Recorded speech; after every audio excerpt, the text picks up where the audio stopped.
welcome to the Willy Bragg show's Christmas live stream. I hope everybody's doing great. Merry Christmas, happy holidays, and a wonderful, wonderful new year, or at least the best we can do, right? So I'm just right now. I'm just finished dinner.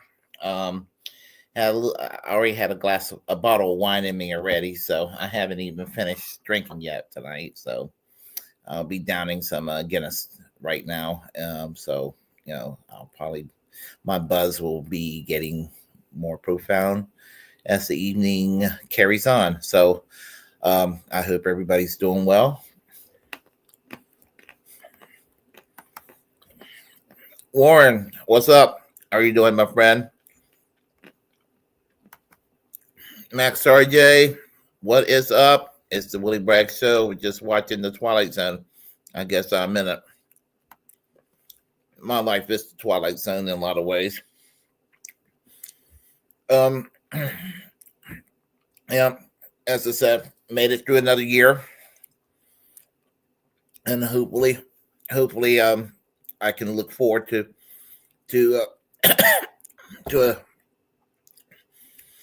hopefully I can make it through another year, and hopefully we'll not have a nuclear war in the process. I am optimistic that let's see. Oh, thank you. Yeah, I go all out when it comes to Christmas decorations. I go all the way. So, as I said, I optimistic that we probably might see. The only thing that I would look forward to a Trump presidency in is seeing the Russian-Ukraine conflict coming to an end. I think that that's the likely positive thing that will happen under his presidency. Everything else, I'm just not particularly looking forward to, like Project 25. As I said, I'm a little tipsy. Just the right-wing appointments to the courts. You saw so it's not going to necessarily be good cheer in a real life sort of way once the year 2025 starts. So, but right now we're going to go and mix it up tonight. Want to share some Christmas stories, and want to also, I noticed that was my fault. I'm going to correct that mistake. Thank you. That's what matters. As long as they stop messing with the orbs, Earth has a chance, Willie. Thanks, Chuck. Intergalactic UFO Show. As I was saying, I think that we might not have a nuclear war over Russia, Ukraine. And that's the thing to worry about. Shifting it to China. Of course, you're not really hearing a lot about the Taiwan situation like we were hearing a while back. And it's just, I hope that gets resolved too. I hope it all gets resolved. But we just have a lot of bullshit to just hope for the best outcome, and that's all we can do. But as I said, we're going to mix it up tonight with Christmas related stories in the news, as well as the regular news, and whatever else comes to mind. So I think right now we'll start with the very first. These are like Guinness chocolate. Thank you, Dr. Mantis. Let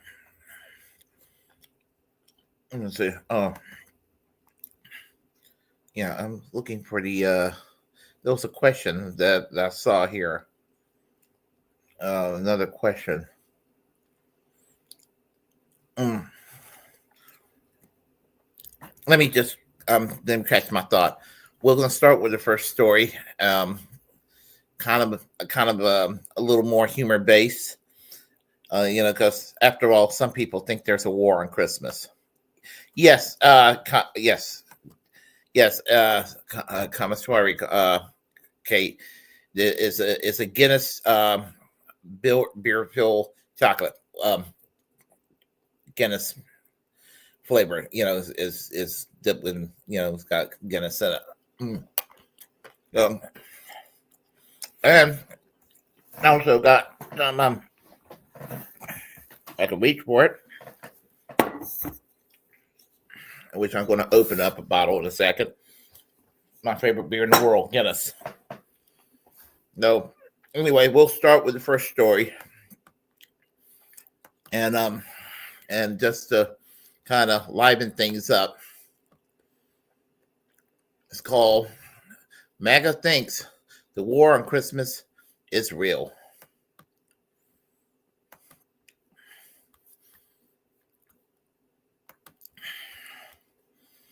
You can tell that I'm a one-man production.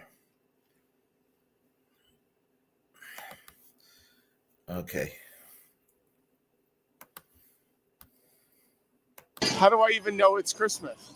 It's hard to tell. Yeah. We're not doing happy holidays this year, okay? It's Merry Christmas. Look at me. Merry Christmas. Just come say happy holidays to my face. Yeah. I didn't think so.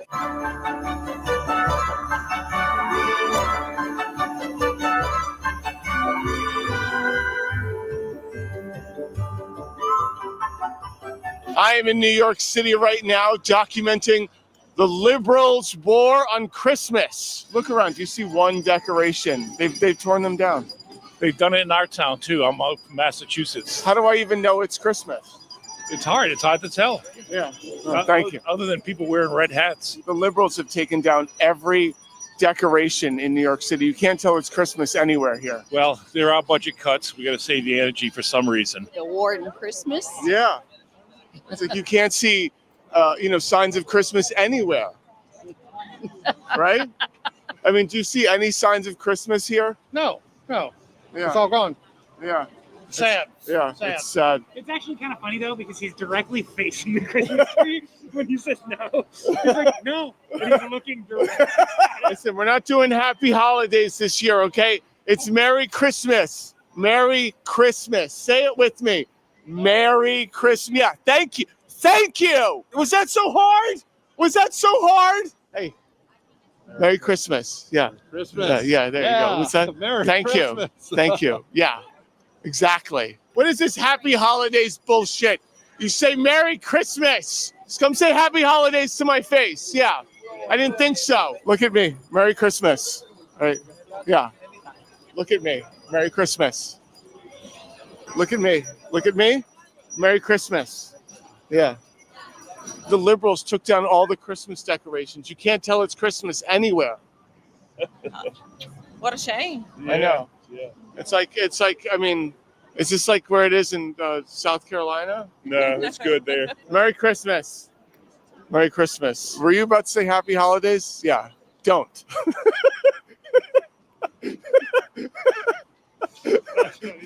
How do we feel about the war on Christmas? The war on Christmas? Yeah, they tore down all the decorations. You can't see any Christmas decorations anywhere here. The liberals did it. There's plenty of decorations. What? Show me one. But besides that. Not that. Besides that. That doesn't count either. No, they did away with their show. Yeah, these delusional liberal elites. The war's going on right in front of them, and they just can't see it. What makes you think there's a war on Christmas? The liberals have taken down every decoration. I knew you were conservatives. The liberals have taken down every decoration. Here's the Herald Angels. That's all. There's the tree with a star on That top. tree's AI generated. I tried to go up and touch it and climb it, and security stopped me. Apparently I can't get too close. Off limits is because in 2021, a crazy homeless man tried to set fire to it. Oh no, that was the Fox News tree.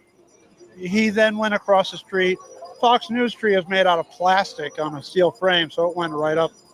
This one is watered every day. There is no war on Christmas. I went into Starbucks and the barista said Merry Christmas, and then the manager came out and just beat the shit out of them right in front of everyone. I have a feeling that didn't actually happen. I know it didn't happen, but what if it did? You know, that's part of being America first. You would have been insane. Yeah, we're just all insane, making up problems that don't exist. And Right. There's no war on Christmas. Look, it's Christmas time. There's wonderful decorations over on 6th Avenue, holiday markets in Columbus Circle and Bryant Park. And by the way, the Bryant Park skating rink is 4 times the size of this one, and it's free if you bring your own skates. Fentanyl, southern border, war on Christmas, take this country The back. usual conservative tropes. Yeah. There's no war on Christmas, honey. Yeah, no, the liberals took down all of the Christmas Honey, decorations. You can't honey, find I'm them a li- anywhere. I know I can't see them. I love you. All right. How you doing?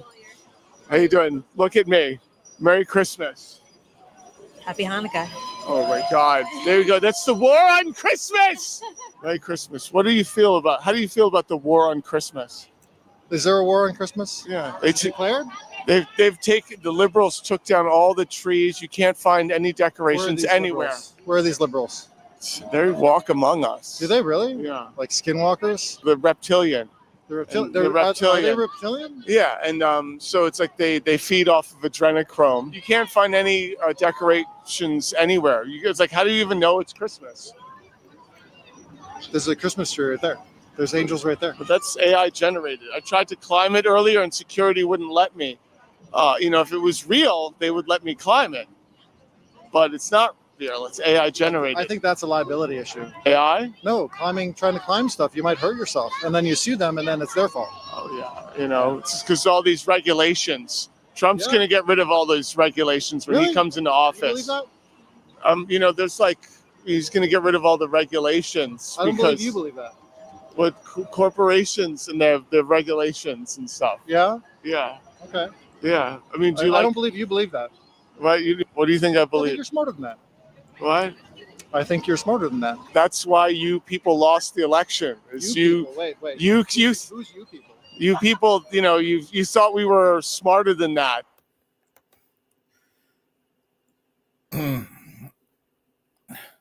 Well, hold on. Holy. Hold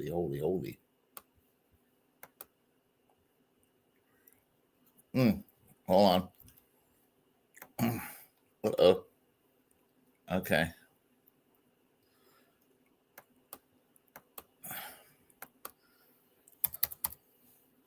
All right. Give me a second here.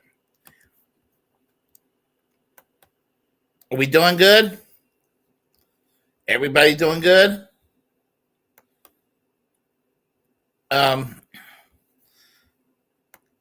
Give me 2 seconds here. Let's see here. I did something crazy. There we go. Hopefully. All right. I don't know what the hell happened here. Okay. All right. I had a little glitch on my side. Hopefully that's okay. So apparently some people think there's a war on Christmas.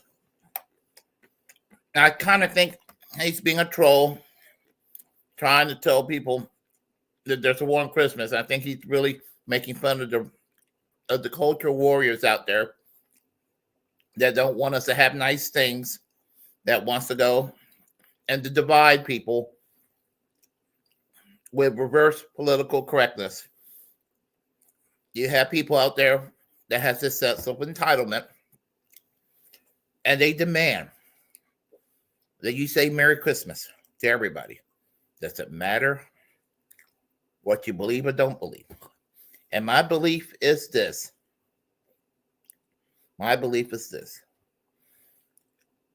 You can, if you wish me Merry Christmas, I'm cool. You wish me Happy Hanukkah, I don't know why you would, but if you wish me happy Hanukkah, okay, I'm cool.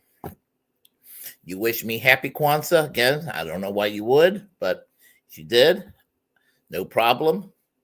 Cool, happy Kwanzaa back to you. You wish me a happy New Year, we can all agree on that. You wish me a happy, wish me a great day, cool. And that's how I roll. And that's how I roll with people. And a lady, it's about 20 years ago, got mad at me. Not me, at me. She got mad. She was venting off with me. I had to calm her down. And she came, and she was a Lutheran, she was like a Lutheran priest. And she was mad because she was at the Crabtree Valley Mall. Somebody wished her happy holidays. And I said, well, I think they're pretty damn stupid to wish you happy holidays. I mean, I'm like, they go look at you, you have your collar around your neck. Merry Christmas would definitely apply to you. I mean, but I understand why some people would say happy holidays. I don't make too much of a deal about it, and people shouldn't. And it's just crazy. It is, and every year Fox News and some other right-wing outlet would go around with this fake narrative, this fake story about this war on Christmas as if it's being outlawed. And I'm going to go more into that with a tweet that I ran across earlier today that I want to share with y'all because I had some choice words for this U.S. senator. I'm sure he didn't read it, and that's fine. But I still suffice to say I had some choice words for this motherfucker. Who thinks he's so clever, and he's not. But anyhow, I guess here's the thing. Nobody's telling me, nobody's forbidding me from doing whatever the fuck I want. I mean, nobody's tearing down decorations. You can see I have my Christmas decorations. I'm not in prison, not in jail for violating any law that says you can't have decorations in your home. Nobody stopped me from going to the early service yesterday afternoon at my church. Nobody slapped the chalice off my priest's hands at the altar. No, none of that happened. None of that happened. Why? Because there's no war on Christmas. And so, and my point is, to the right wing, and I don't want to make it be partisan, because as a socialist, I want good things for all people, even people I politically disagree with. I want everybody to have a living wage job. I want everybody to have health care. I want everybody to have a good retirement. I want to end all these stupid wars abroad. I want a Green New Deal to go and repair the ecology of this planet so it can be sustainable to all of us here in the United States and around the world. Regardless of what your political beliefs are, I want what is good for everybody. Not because I'm a good person, but I just think that when we're all doing well, we are all doing well. And so now let me just say that that's where I stand on this. And so anyway, people are just crazy. So anyway, we'll get back to the Christmas stuff later on. This war on Christmas that's non-existent. We'll go with the next video. It's a funny video, although I know many of us, even myself, not as much into the Kyle Kalinske like we used to be, but it's still an amusing video. and is referring to Elon Musk and Donald Trump, because apparently Elon Musk is wearing out his welcome with Donald Trump.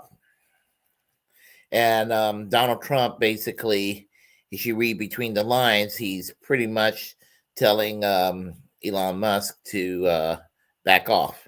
You'll see what I mean. So as you all know, Twitter was ablaze the other day with the idea that it looks like Elon Musk is the real president and Trump is the vice president. And the reason people were saying that is because Elon Musk tanked a continuing resolution bill, which had been negotiated for months with Trump's approval between Speaker of the House Mike Johnson and the Democrats. They were working hard. They were ironing out all the details. Trump gave it the green light. And then when this thing was announced, Elon Musk and Vivek Ramaswamy took to Twitter and tanked the bill. And by the way, lied about the provisions relentlessly, including, as I'm sure you've all seen by now, Elon Musk came after me for stating a fact about what was left out of the continuing resolution that they wanted, right? So they killed one, then they gave us another one, and it was missing the funding for children's cancer research. You point out that fact, Elon Musk gets triggered, comes after people like me. Bad mistake. Bad mistake. You're only going to boost my profile, bitch, and people are going to know that you're lying when they look into it for 3 seconds. So anyway, so everybody was saying it's President Musk and Vice President Trump because Musk tanked this bill that was negotiated with Trump's blessing, and now MAGA has all turned on Mike Johnson, even though Mike Johnson did every single thing Trump wanted him to do, right? So this was everywhere. This President Musk stuff was everywhere, to the point where Elon himself had to address it, and he was like, basically, no, it's not true. All credit goes to the president, to President Trump. It's got he's in charge, et cetera, et cetera. Well, Trump came out and gave a speech at America Fest, this TPUSA Charlie Kirk event, right? And here is what he had to say on this topic. This is very interesting if you read just a little bit between the lines. Watch this. We will create the new Department of Government Efficiency headed by Elon Musk.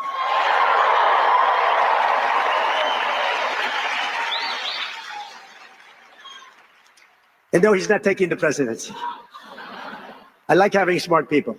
You know, they're on a new kick. Russia, Ukraine, all the different hoaxes. And the new one is, President Trump has ceded the presidency to Elon Musk. No, that's not happening. But Elon's done an amazing job. Isn't it nice to have smart people that we can rely on? Don't we want that? He's done a great job. Okay, we're not done, though. Then he goes on to say this. Ready? He's not going to be president, that I can tell you. And I'm safe. You know why? He can't be. He wasn't born in this country. But the fake news knows that. No, he's a great guy, and we want to have him. Everybody, so many people are in this audience that have helped. If you know Trump, and everybody in this audience does, you know that is not subtle. That's a shot across the bow. That's a shot across the bow. That's like, hey, dog, know your role. Hey, dog, who has all the cards in this equation? I'm just saying. That's what that is. This is Trump with a warning, an ominous warning to Elon. Know your role. Don't step out of your line. One more time. He's not going to be president, that I can tell you. And I'm safe. You know why? He can't be. He wasn't born in this country. In other words, there's another word for that, right? There's another word for not being born in this country, and now you're in this country. Say it with me. Immigrant. By the way, just so everybody knows, according to Elon Musk's brother himself, that dude and Elon, I forget homie's name, they were illegal immigrants. There was a time when Elon was here as an illegal immigrant. He wasn't born in this country. Like I've been saying on social media for weeks now, I want to deport Elon Musk. You're telling me this billionaire, welfare queen, robber baron bought a political party, bought the presidency, and now he's literally on phone calls with Trump and world leaders. There was reporting he was on the call between Trump and Zelensky. Nobody elected you, bitch.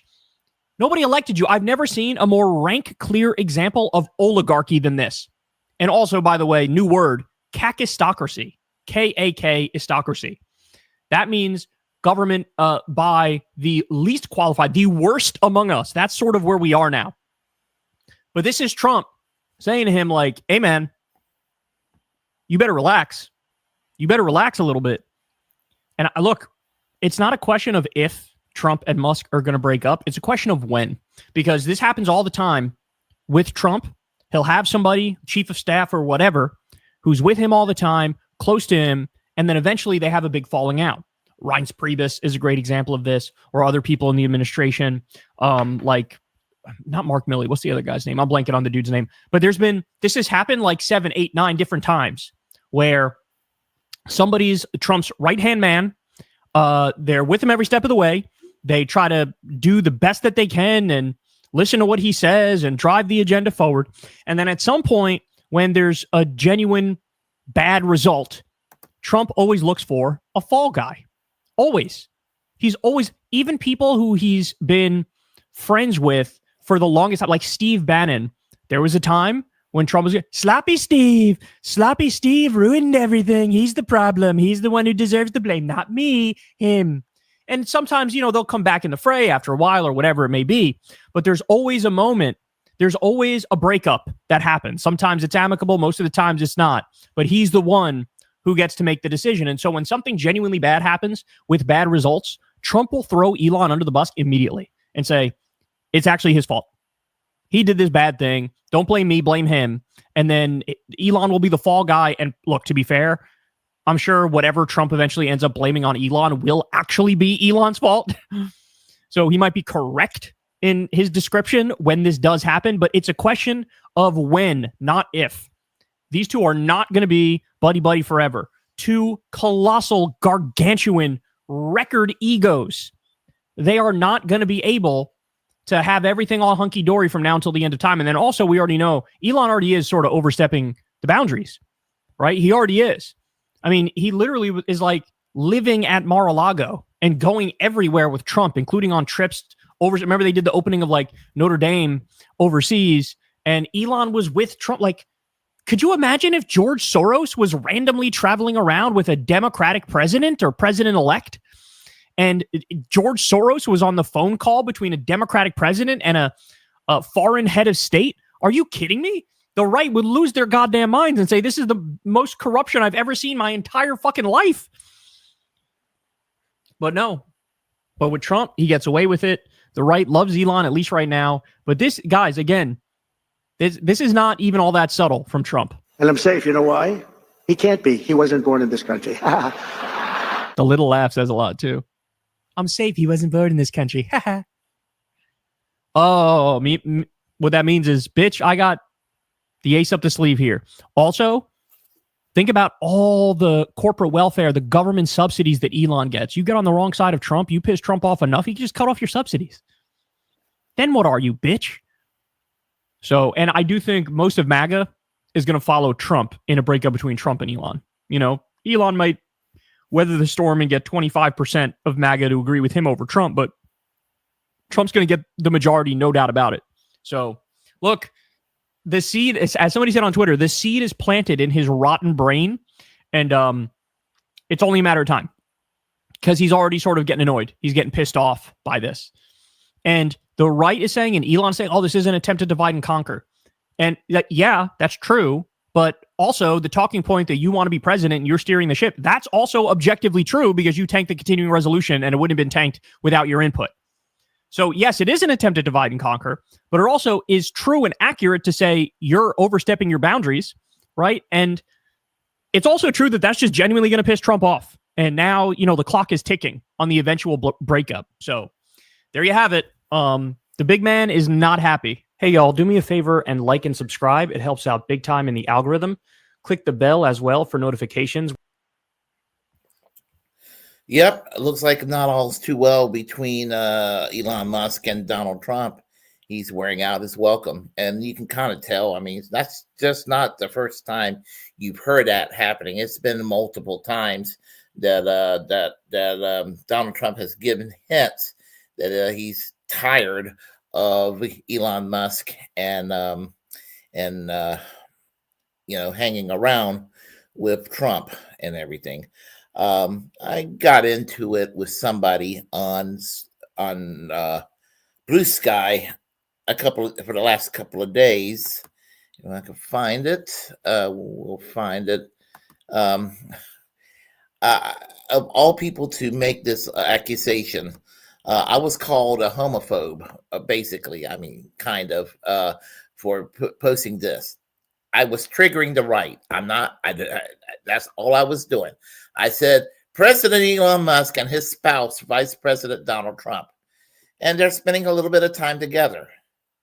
And so somebody responded to me, and says, "Is this the joke supposed to be that they're gay? Because that's pretty shitty joke." And I responded, "I fully support LGBTQ rights. This was an attack at the right wing, not the LGBTQ community." And this person says, "Okay, then explain why it's funny if Elon Musk and Trump are secretly married." And I responded, "Because it triggers the right. I find nothing wrong with it. If it makes you feel better." Sometimes lately I refer to Musk and Trump as President Elon Musk and Vice President Elon Musk, Donald Trump, excuse me. I hope that does not make me executive branch phobic. And then he says, "I'm saying it's a crappy joke, dude. Check your calendar. It's not 1995 anymore. I get that dirtbag lefties like to think that they're edgy and cool, but I promise you, it's not edgy. It's not cool. It's tired and cliche. Got to throw out an attack helicopter next?" And I responded here. I responded. I said, "Why would I make jokes about helicopter rides? Pinochet killed people. Of course, being hypersensitive unnecessarily is why the left gets an unfair public relations bad rap. In spite of left-wing ideas being superior to right-wing ideas, somehow the right wing knows how to win when they shouldn't." And that's what it comes down to. That's what it comes down to. And then I also further respond, let me also add, as an ugly, fat, middle-aged, white, straight male like myself, not one bit offended by homosexuality at all. Dude, I was supporting LGBTQ rights, including marital equality, since my early 20s. Roughly 40% of my friends are from the LGBTQ community. Some are even very dear, close friends. So, I mean, that's the kind of bullshit we had to get from some of our own on the supposed left. People with a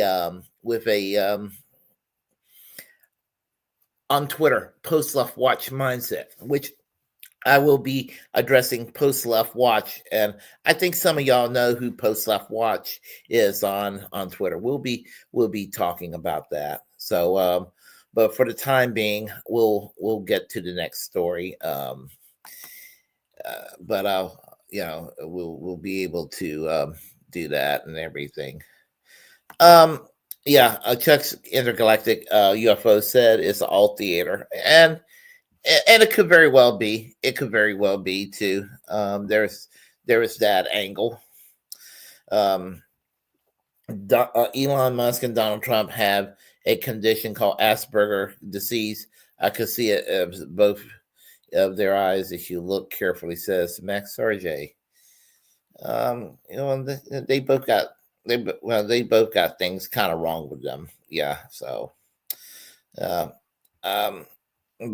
anyway, we'll go on with the next story. It's an article from Americans United, and we'll share that story there.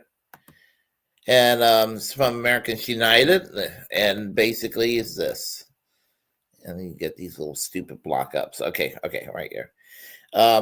Americans are realizing that there's no war on Christmas, and there never was.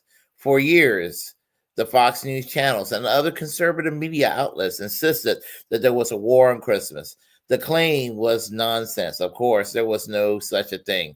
But Fox used the imaginary war to boost viewership and to stir up Christian nationalists.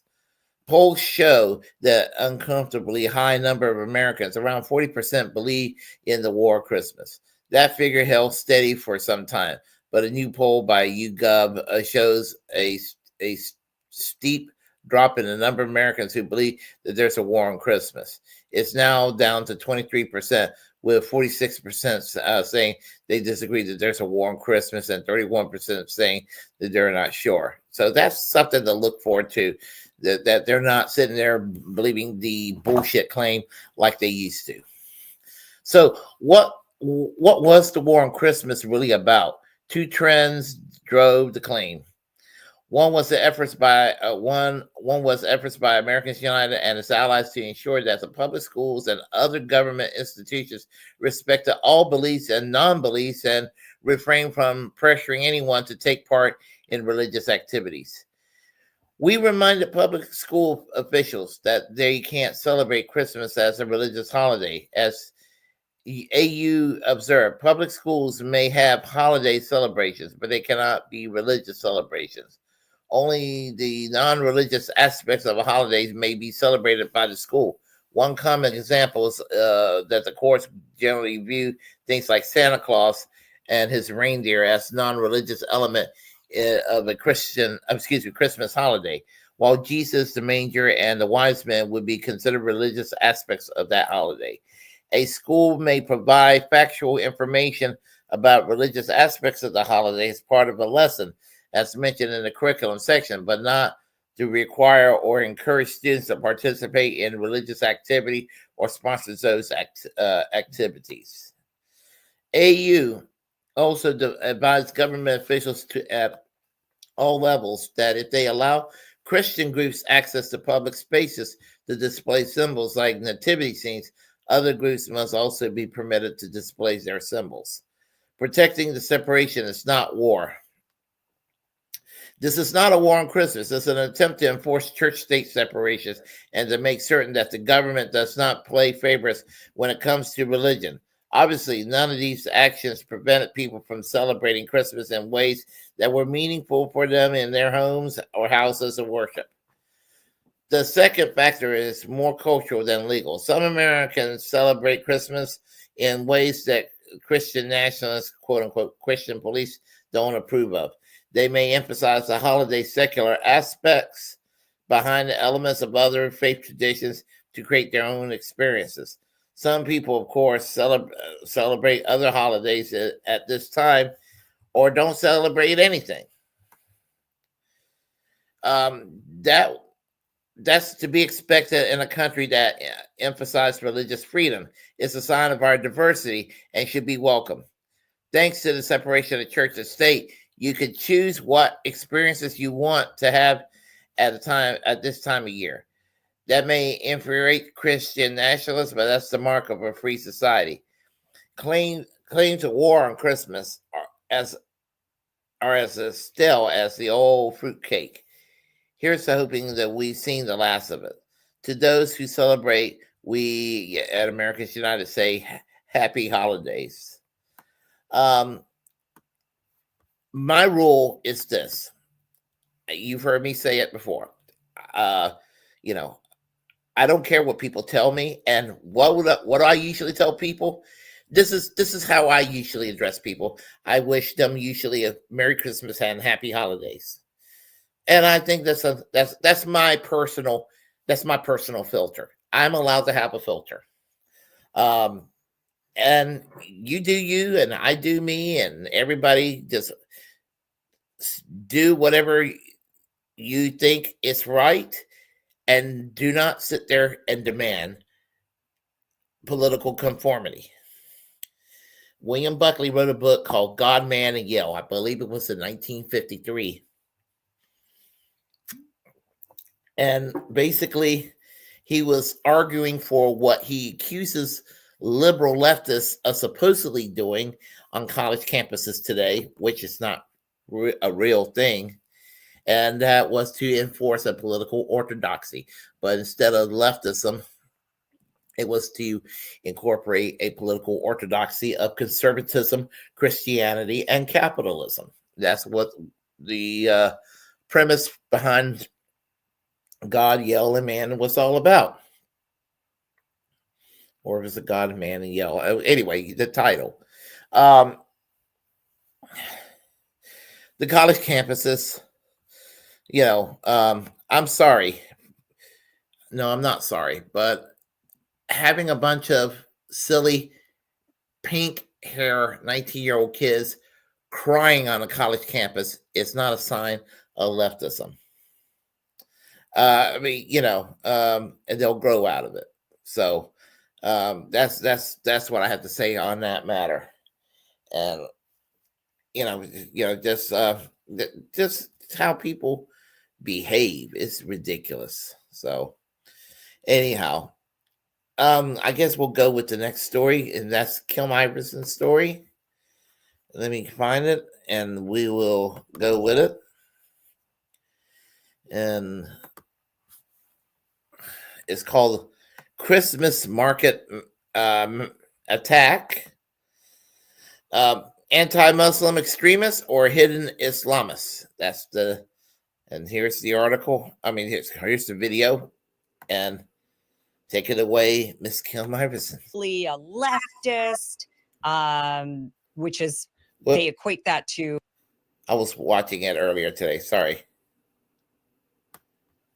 So, but at the end, ex-Muslim, Israel-loving Islam hater, or was he a secret radical Islamic extremist parading as an Islamophobe? Conflicting stories are coming from various camps. Let's first get to what happened.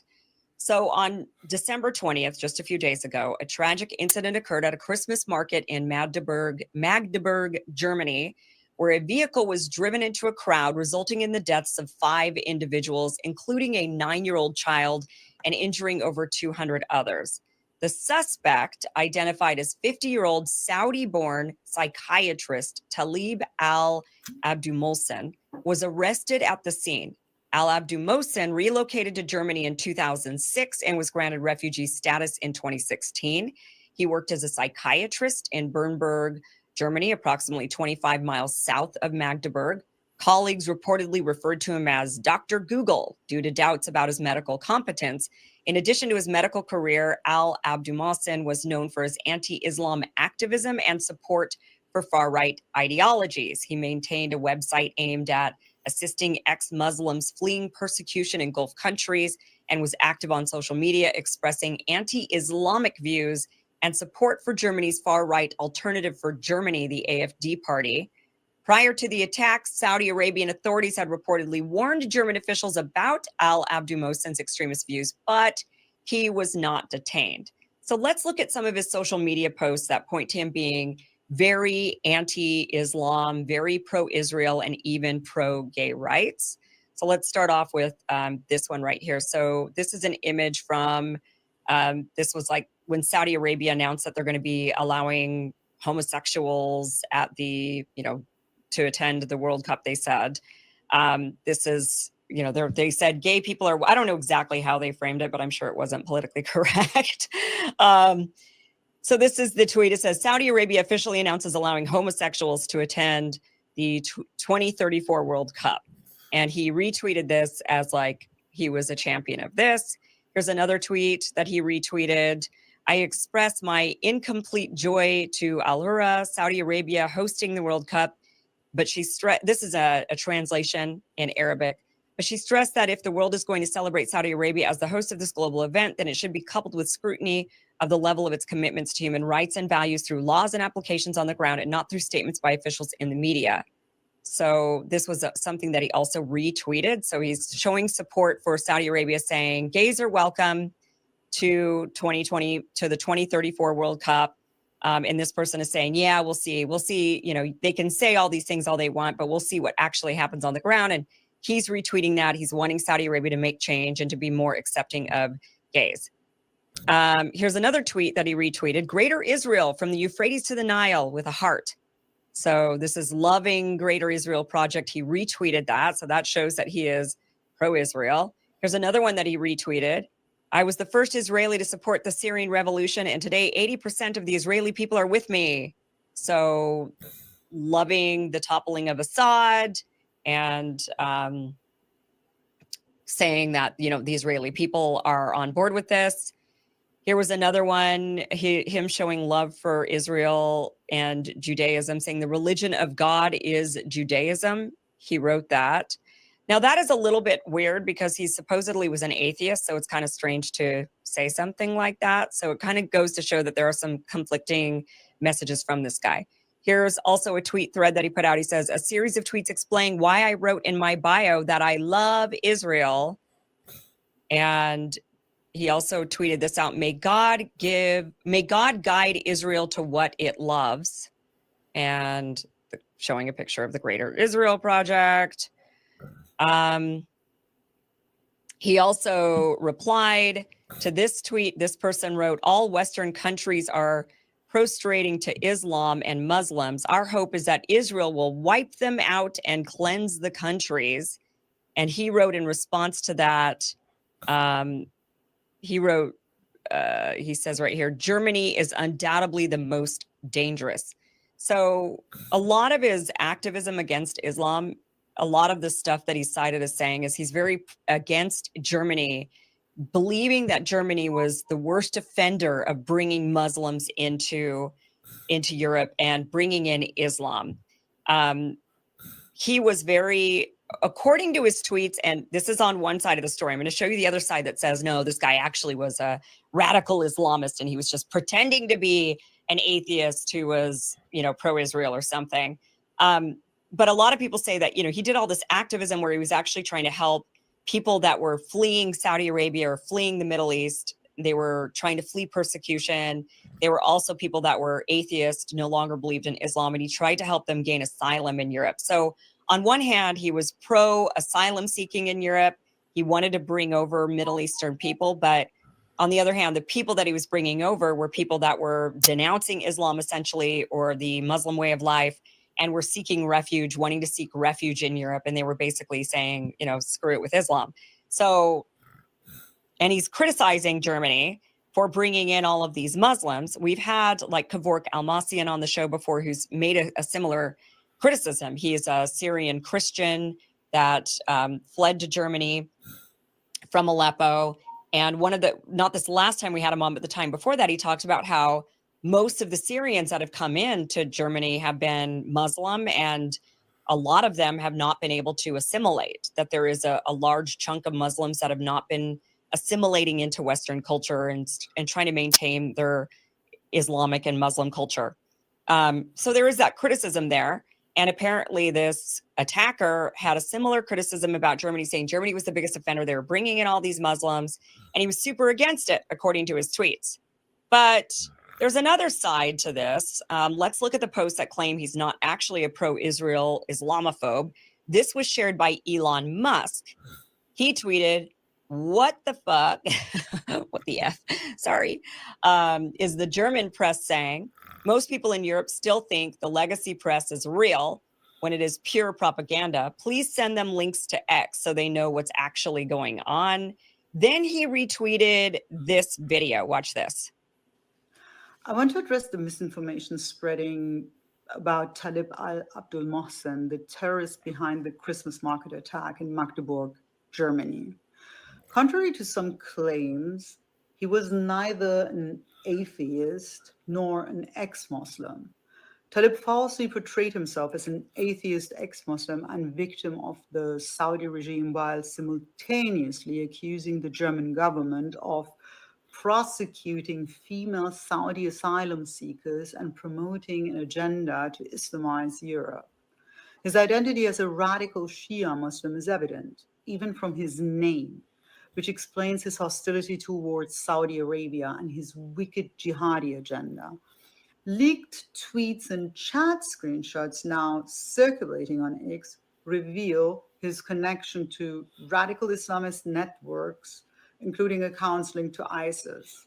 And ex-Muslim organizations and activists on X have also reported receiving direct threats from Talib. Ask yourself, why would an atheist threaten ex-Muslims? It doesn't make sense. This is a classic example of taqiyya, an Islamic practice that allows Muslims to lie and deceive to advance Islamic goals or agendas. Talib's false narrative designed to sow division, chaos, and terror reveals the psychopathy and manipulative nature of a jihadist. His actions seek to destabilize and confuse society, to paralyze any meaningful response to radical threats. By portraying himself as a victim of Sunni Saudi Arabia, who he, from his radical Shia perspective, considers fake Muslims, he furthers both his jihadist goals and his sectarian battle. Individuals like Talib have no loyalty to earthly life. Their sadomasochistic lives are entirely devoted to preparing for Judgment Day, where the infidel will finally suffer eternal torture in hellfire, while they will be rewarded in paradise for their earthly sacrifices, complete with the infamous promise of 72 virgins. Without a doubt, Talib is not an atheist. For terrorists like him, life is a temporary means to serve his violent, apocalyptic vision of divine will. Okay, so that was Maral Salmasi. She describes herself as politically incorrect, Iranian German entrepreneur and producer. So here's the thing about the things that she said. She claims that because he attacked some groups that were also claiming to be ex-Muslim groups, then he couldn't possibly himself be an ex-Muslim if he was attacking these ex-Muslims. But remember, he also was attacking Germany, which is obviously they're not a Muslim country, but he's believing that they're facilitating an agenda that he was against. So whatever that agenda, it's really still unclear why he particularly was going after these ex-Muslim groups. There's no clarity on what he was attacking them over. Did it have to do with them being ex-Muslims? That's unclear. Or was it something else completely that he was criticizing them over? So if they're not going to give us specifics as to what the criticisms were, what the threats were, it's a little bit tough to agree with this right off, just from like hearsay of, oh, he threatened me. In fact, here's some tweets that came in of people that were agreeing with this. This one said, according to reports, the man who drove the car into the crowd, Talib al-Abdulmohsen, is a Saudi-born ex-Muslim who supports the far right and Israel. And this person's RK writes, and yet Saudi-born who started threatening ex-Muslims and ex-Muslim organizations. So is he really not involved in Islamist activities? When ex-Muslims are telling you they received threats from him, and I promise you I'm not the only one, we sent it all to the police. And then this other person, Ali Utulu, says, I can confirm everything you say. He attacked me too, again and again. And also the Atheist Refugee Organization I was a member of. I don't think he is or ever was an ex-Muslim. I think he worked for the Saudi government. I blocked him in May this year. So there are these people that are saying, yeah, he worked, he threatened us. We are ex-Muslim organizations or atheist organizations, but they're not clarifying to us exactly what his threats were. So it's easy to just say this person threatened me, and then you're making the claim that it was you're not making the claim, but what they're doing is they're deducing. They're allowing you to come to the conclusion by not saying what the threat was, that he must have been threatening them because of them being ex-Muslim atheist organizations, rather than telling us exactly what he was threatening them about. So that's a little bit suspicious. The other thing about this video that I will say is suspicious is Maral. She claims that he was a Shia Muslim that practiced taqiyya, which is, she claimed, you're allowed to lie in order to further your jihadist agenda. And then she claims he's a Shia Muslim. So this is where this doesn't add up, because Shia Muslims do not believe that taqiyya is to lie in order to further a jihadist agenda. They believe that that taqiyya is you're allowed to lie to protect your life, to protect one's life. So maybe yours, maybe another person, you're allowed to tell a lie in order to protect your life. That is what taqiyya is for Shia Muslims. Also, Shias aren't jihadists.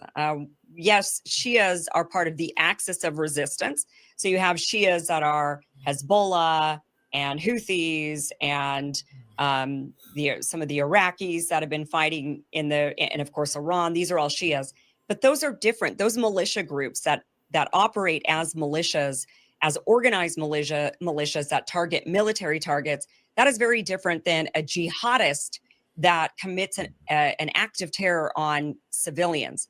And I cannot recall a time that we've seen a jihadist terrorist attack done by a Shia Muslim. Most of the ones, if not all of the ones that I can think of, have all been done by Wahhabi, Salafist, Sunni Muslims that come from the Wahhabi Salafist school of thought. So to claim that this guy was a Shia and so he was a jihadist, that is taking advantage once again of the people that don't know anything about Islam and tend to kind of think of it as one big lump religion rather than understanding it in the same way we understand Christianity, which we're much more familiar with in this country, which is, that there's a bunch of different sects of Christianity. There's Catholics, which is a form of Christianity. Some people that are watching will say Catholics aren't Christian. Okay, well, they believe in Jesus Christ. So that puts them under the umbrella of Christianity. Mormons are also Christians. Then you've got Baptists, you've got Protestants, you have Lutherans, you have all of these various different sects of Christianity, and they all have slightly varying different beliefs. And so, Islam is actually the same way. There's a bunch of different sects of Islam, and they all don't have the exact same beliefs, but they tend to have, just like what you do see in Christianity, where you have Catholicism, which is quite different than Protestants. And then there's the different branches that kind of have similar beliefs underneath those two main core Christian Christian ideologies. Islam is similar, where you've got the Shias and the Sunnis, but then you've got a bunch of different sects underneath each of those two different branches. So this is kind of taking advantage. I would say that this video is taking advantage of the fact that most Americans don't know the difference between Shias and Sunnis, don't realize that the vast majority of the jihadist attacks, if not all of the jihadist attacks, have been done by Sunni Wahhabi Salafists, which, by the way, is the national religion of Saudi Arabia. They're the ones who promote the Wahhabi Salafist ideology. They're the ones who put the imams in all of the different mosques that are quite radical. And Saudi Arabia claimed in various documentation that we have in file in Congress that they were prompted at the behest of the U.S. government to spread the Wahhabi radical ideology around, place their imams in various different mosques in order to create more extremism that would lead to instability that would serve U.S. interests. So that comes from the Saudis, not from the Iranians. So it's kind of but at the end of the day, I think when we're looking at this guy, when we're looking at this attacker, I think he's just crazy. I don't know if he was following any ideology. Another point that a lot of them are pointing out, those who are claiming, no, this guy was actually a leftist, which is, they equate that to Shia, pro-Palestine, radical Islam. Somehow radical Islam is leftist. Have you read about Saudi Arabia? Have you seen videos of how the men and the women are completely separated? It's very, very ultra conservative. It's more conservative than conservatives here in the United States, but somehow it's leftist. And they're saying, so therefore, this guy is in the Palestine camp, not the Israel camp. That's what I think this is really about. Here's a video that was circulating around of the attacker talking about how he is a leftist, but he also says something else. So watch this. And I'm saying this as a leftist. I'm not on the right. And what I discovered as a leftist is that leftists are the worst criminals on this planet. Okay, so I think compared to the other Saudis, he absolutely was a leftist. And you maybe could say he was a leftist. He was supporting, obviously, gay rights in Saudi Arabia. He was for that. He was an atheist. So maybe he was, but that doesn't mean he can't be super pro-Israel. It doesn't mean that he can't be an atheist. If not, that makes him more likely to be an atheist, right? I mean, all of this is so conflicting because on one, you just see these narratives trying to be painted about this attacker. And one thing I feel bad about for the Muslims is, even when the guy is denouncing Islam, claiming to be an ex-Muslim, saying that he hates Islam, he's like a major Islamophobe, the Muslims still get blamed for it. I mean, this guy blatantly can say, I hate Islam, and yet somehow this still circles back to it must be the Muslims that did this attack.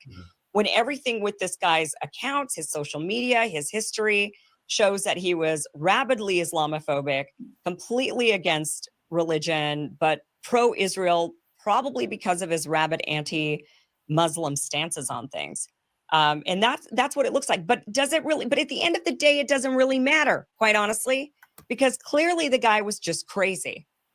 Ironically, a psychiatrist. But in my experience, the people who like to take up psychiatry and psychology, the people that like to study that in school, are the people who've dealt with it themselves. They've had their own struggles, and they, so maybe it makes sense. But this guy is crazy. At the end of the day, it's very difficult to.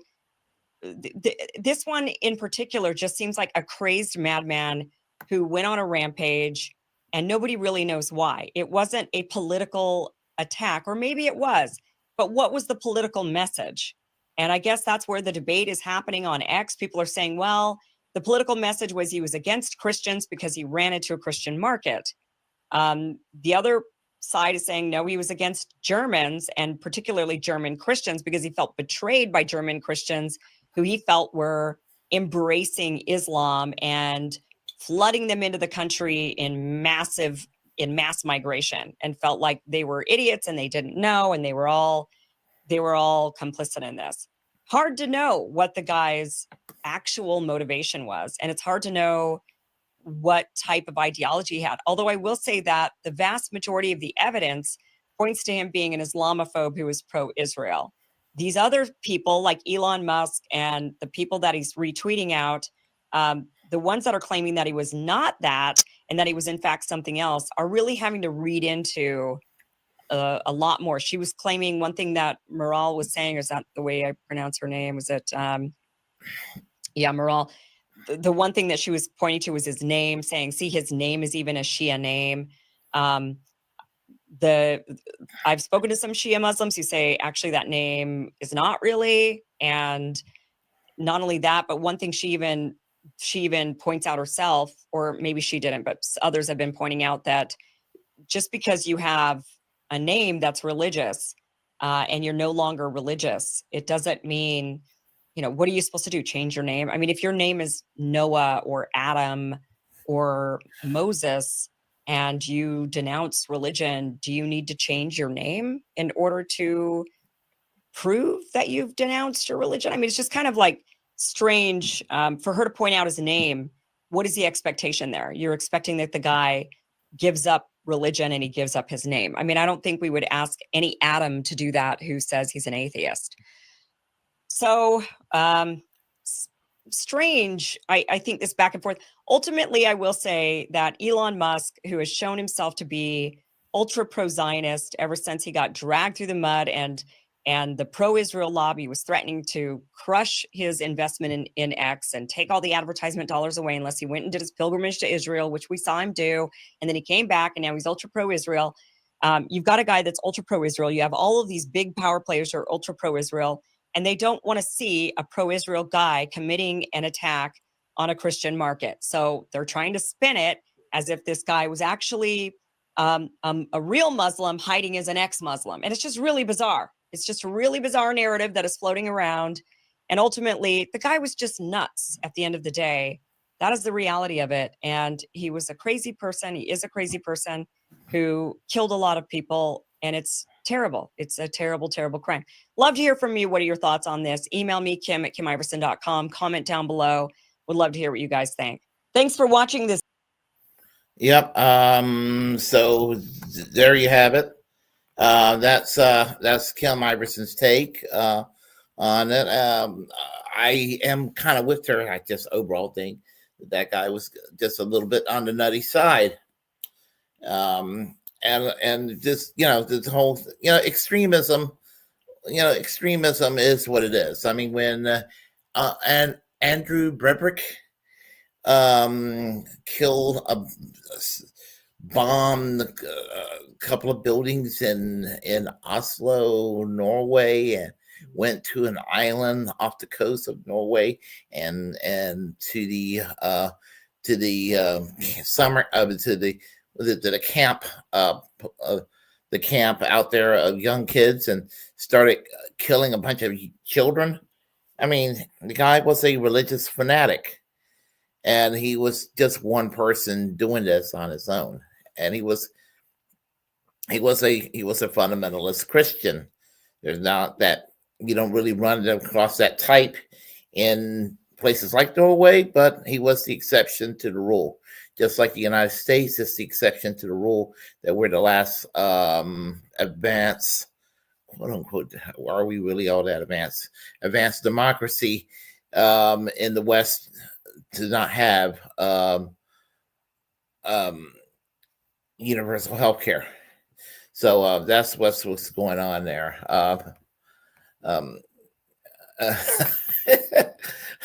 I'm not even listening to Kim. I'm fascinated with Sleeping Willy. I was resting my eyes. I was listening to her. The intoxication is causing my eyelids to be a little heavy. I do confess that there was that. So I wasn't actually off asleep. Now I will probably be falling asleep very quickly after the live stream. Don't get me wrong. It was a long day yesterday. But getting back to what I was saying, yeah, I mean, going back to the 1990s when Timothy McVeigh blew up the federal building in Oklahoma City, the federal building. He practiced what was called Christian identity. And, here's the thing. People want to blame what you believe as the source of what to try to crack down on certain groups of people because somebody from a certain religious group will do whatever. Like there was a time post 9/11 for almost 20 years, where there will be an act of terrorism in Europe. And sometimes some well-meaning progressives will get a little bit too hyper, sensitive about always accusing somebody with an obviously, Middle Eastern background being motivated by the killing, and they'll be asking the silly question, what could have made him do this, or what could have made him do that, what have you. And I don't believe in scapegoating. I don't believe in scapegoating the entire community of people from the Islamic faith. I mean, and it makes me mad when the right wing, that's the first thing that they would do. They would go and be like, they'll do the same thing. They would do the opposite. They will be like, I mean, they did that with the federal building in Oklahoma 30 years ago. I knew it wasn't Middle Eastern related. I remember I was in college. I was in the local coffee shop, and then when we found out when it happened, and we were and it was on the news, and somebody was like, I bet you there were Muslim terrorists that did this. I'm like, no, I was like, no, I actually don't think so. I think it was probably some white right-wing person from the United States. And it turned out that was the case. I'm usually correct about these things, but people don't like to give me credit. So, it's been a thing all my life. But the point is that people tend to always want to, well, okay, I'm guilty of it. I went and made the assumption myself. And so I guess I'm being a fucking hypocrite too, but I turn out to be correct anyway. So, but the gentleman that was responsible for that, he was just crazy. That's what it comes down to. And so anyway, I just wanted to go and comment on that.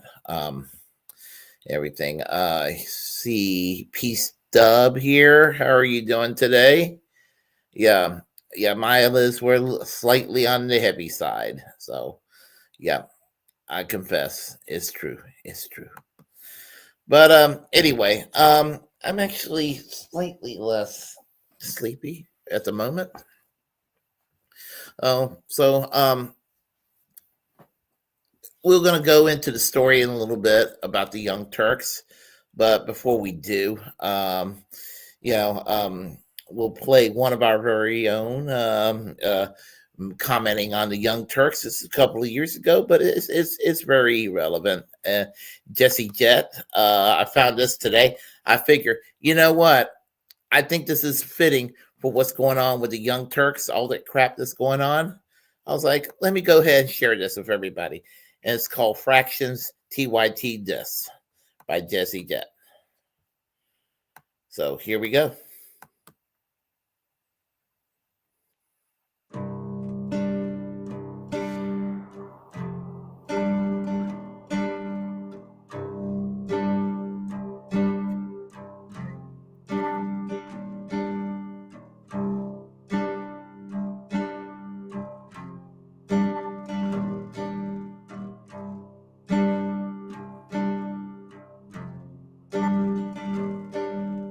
Calling every foe synthetic leftist and progressive lover.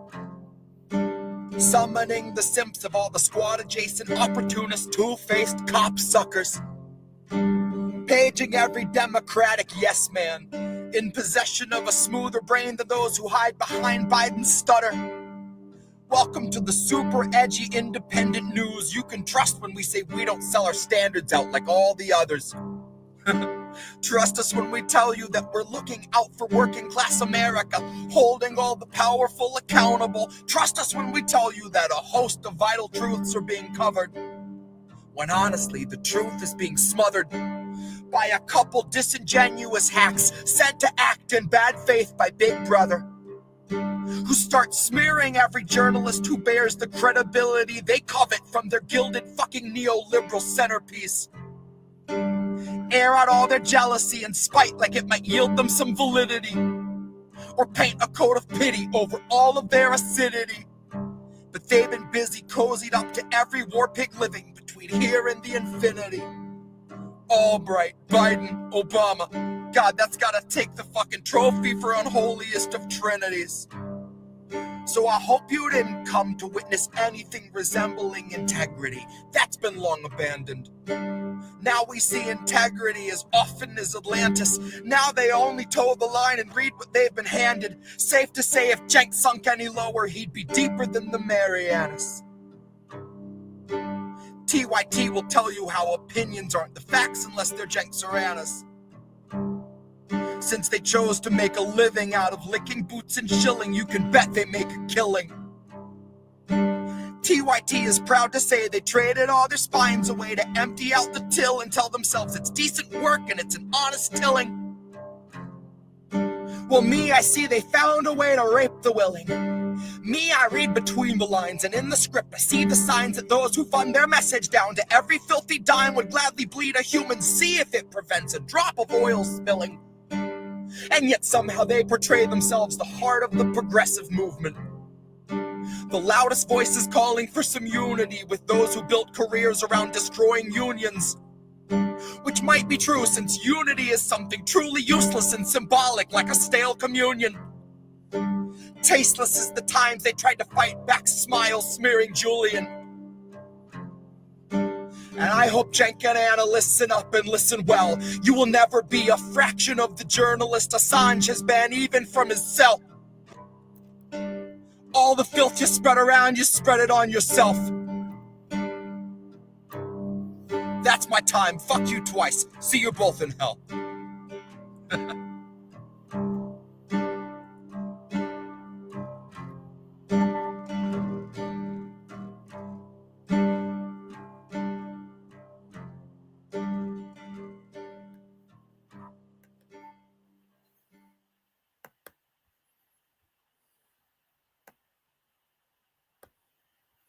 Yep, that's Jesse Jet doing his TYT diss. And boy, oh boy, don't they deserve to be dissed at the moment. And let me tell you, Anna Kasparian is getting aggressive with her right-wing apology tour. And Shank has gone into the act now. And now they're starting this ridiculous grift, and it's ridiculous. I'm going to do a video on it probably in a few days, and it'll probably be a longer video, and I might do it tomorrow. I'm not sure. Just going to see what I have time for. If I do it tomorrow, I'll probably do it at an earlier time, or I usually do my videos around 8 or 9 at night. I mean, 8 at night, between 8 and 9. And so if I do it, I'll probably do it kind of around that time tomorrow before I go to work. If not, I might, if I do it tomorrow, I'll do it at an earlier time, probably 6 o'clock or something like that. Because it's going to be kind of a long video because, I'm getting a little bit irritated. I'm getting really irritated with TYT and their shenanigans. So what I'm going to do is I'm going to play. I found this. I don't know which branch of leftism he belongs to, but I found this new post, a political. He's called himself Political Punk, and he's on YouTube. And so he's going to comment on Anna and Shank implodes in a fake MAGA spiral, TYT clashes. So anyway, or shall I talk about there's a couple of videos that they've done. I'm trying to decide which one we should, anything for cash. I saw a couple of them, of these. All right, hold on a second. I'm trying to think which ones I should go with here. Okay.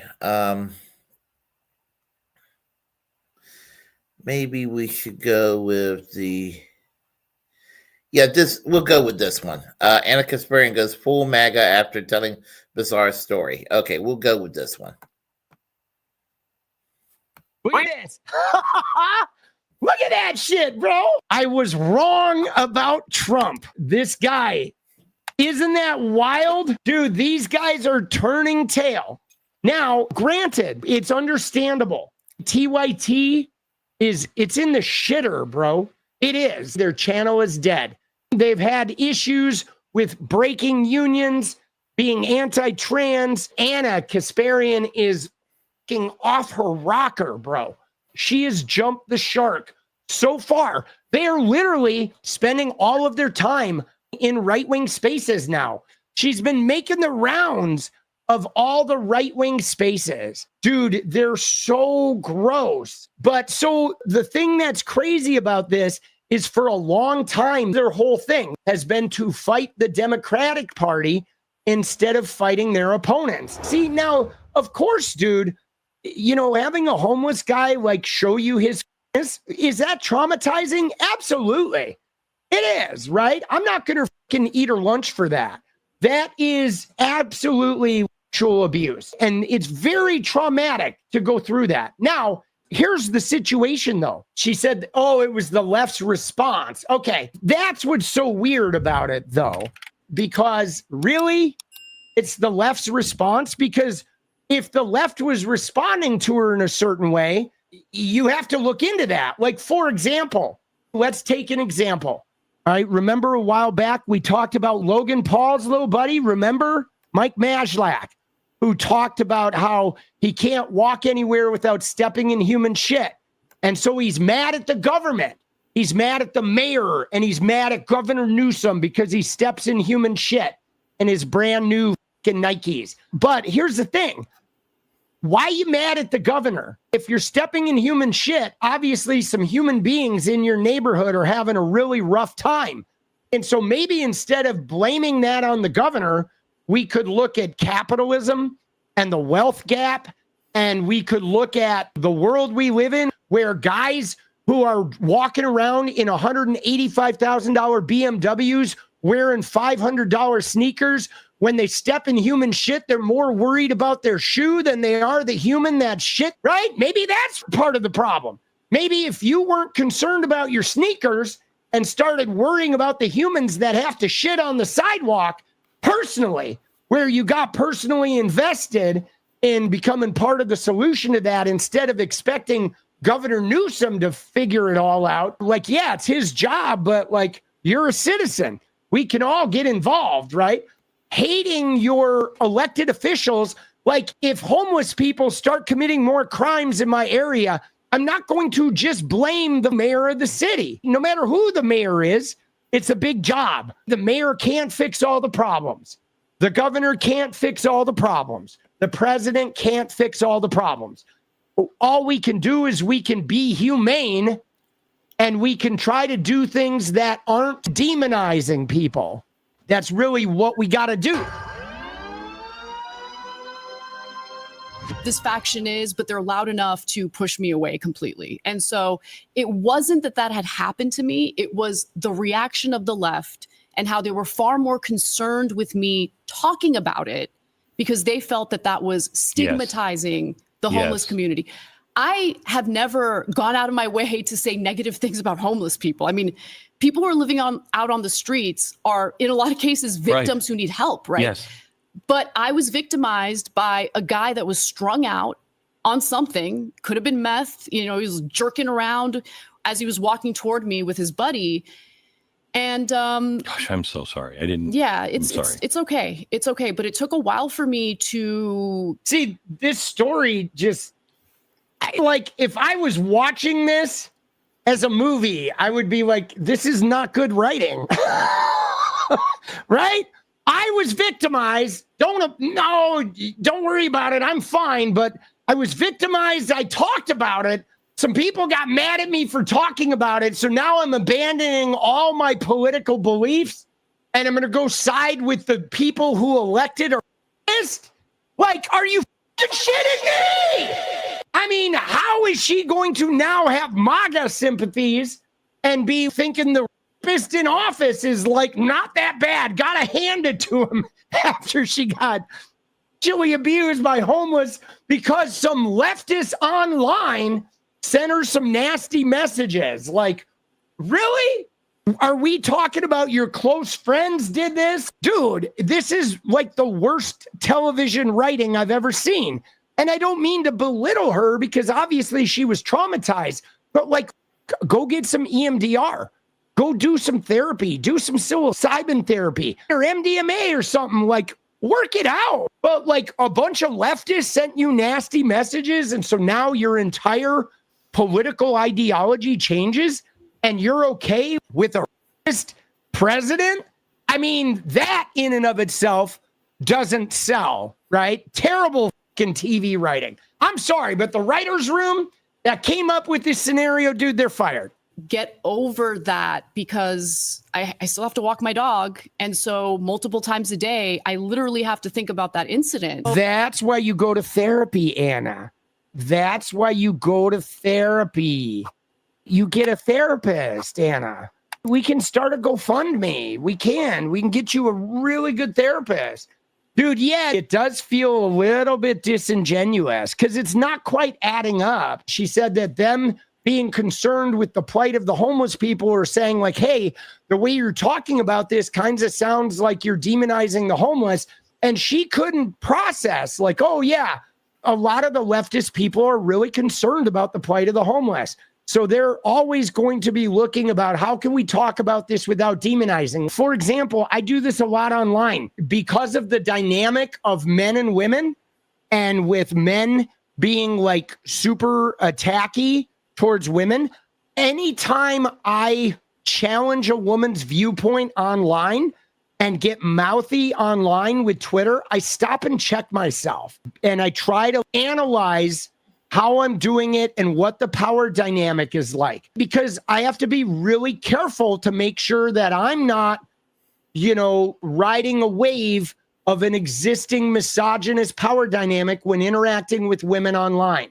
The same way with transgender people. I will hold a transgender person accountable for their behavior, but I'm going to be cognizant of holding them accountable for their behavior while not simultaneously creating more of a bandwagon of hatred towards the transgender community, because I don't want to throw the whole community under the bus that's under attack in service of attacking their behavior. And we have to be cognizant of this. I can pontificate about homeless people, but I do have to realize that the homeless community is under attack.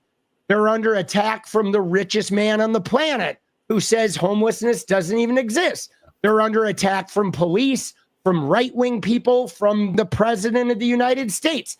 So if I am going to challenge a homeless person's behavior and hold them accountable, I do have to be aware that there is a broader attack on the homeless community, and I don't want the entire community to suffer while I am trying to bring justice to this one individual.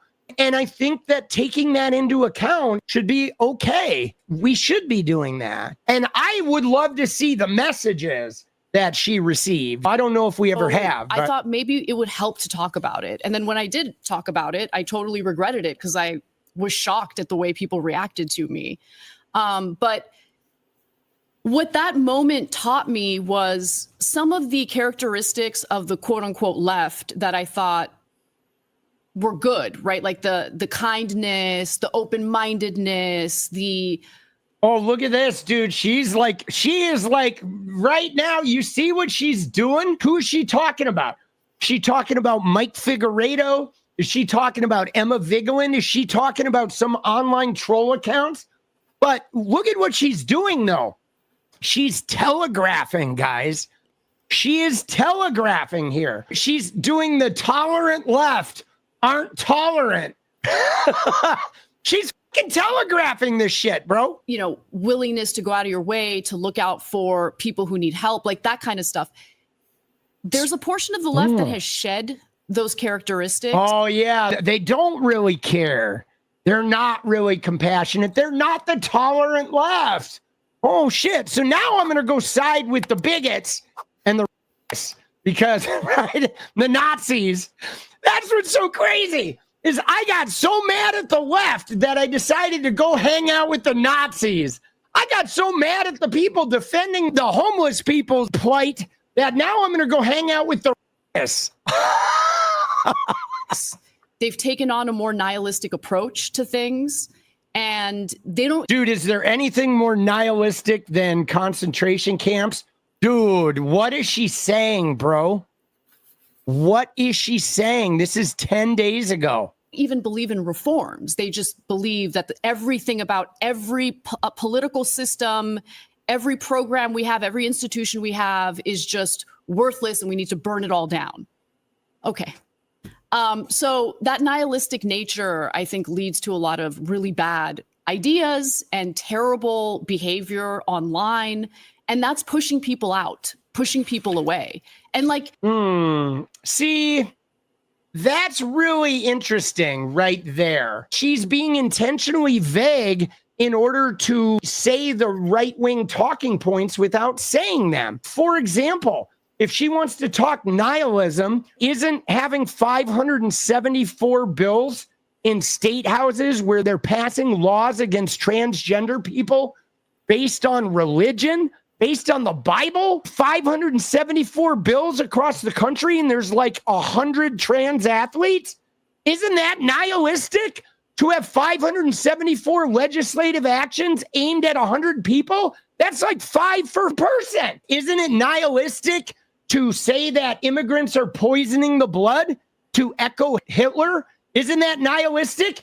Isn't it nihilistic to elect a insurrectionist to office and then say you're willing to work with him, but you're not willing to work with the couple of people who you're mad at because they weren't going to gang up on homeless people enough? Like, what is she talking about? I mean, you look at places like Los Angeles, for instance, right? Or Cook County, which is where Chicago is.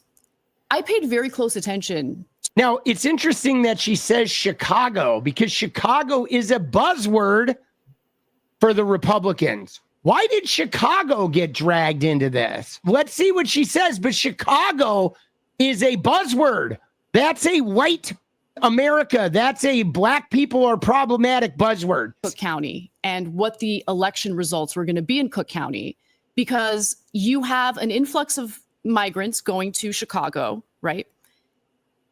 You have a lot of anger among the black community in Chicago because they've been nickel and dimed by their local government. Now, it's interesting because how is she on immigration now? She like shifted from the homeless situation to immigration.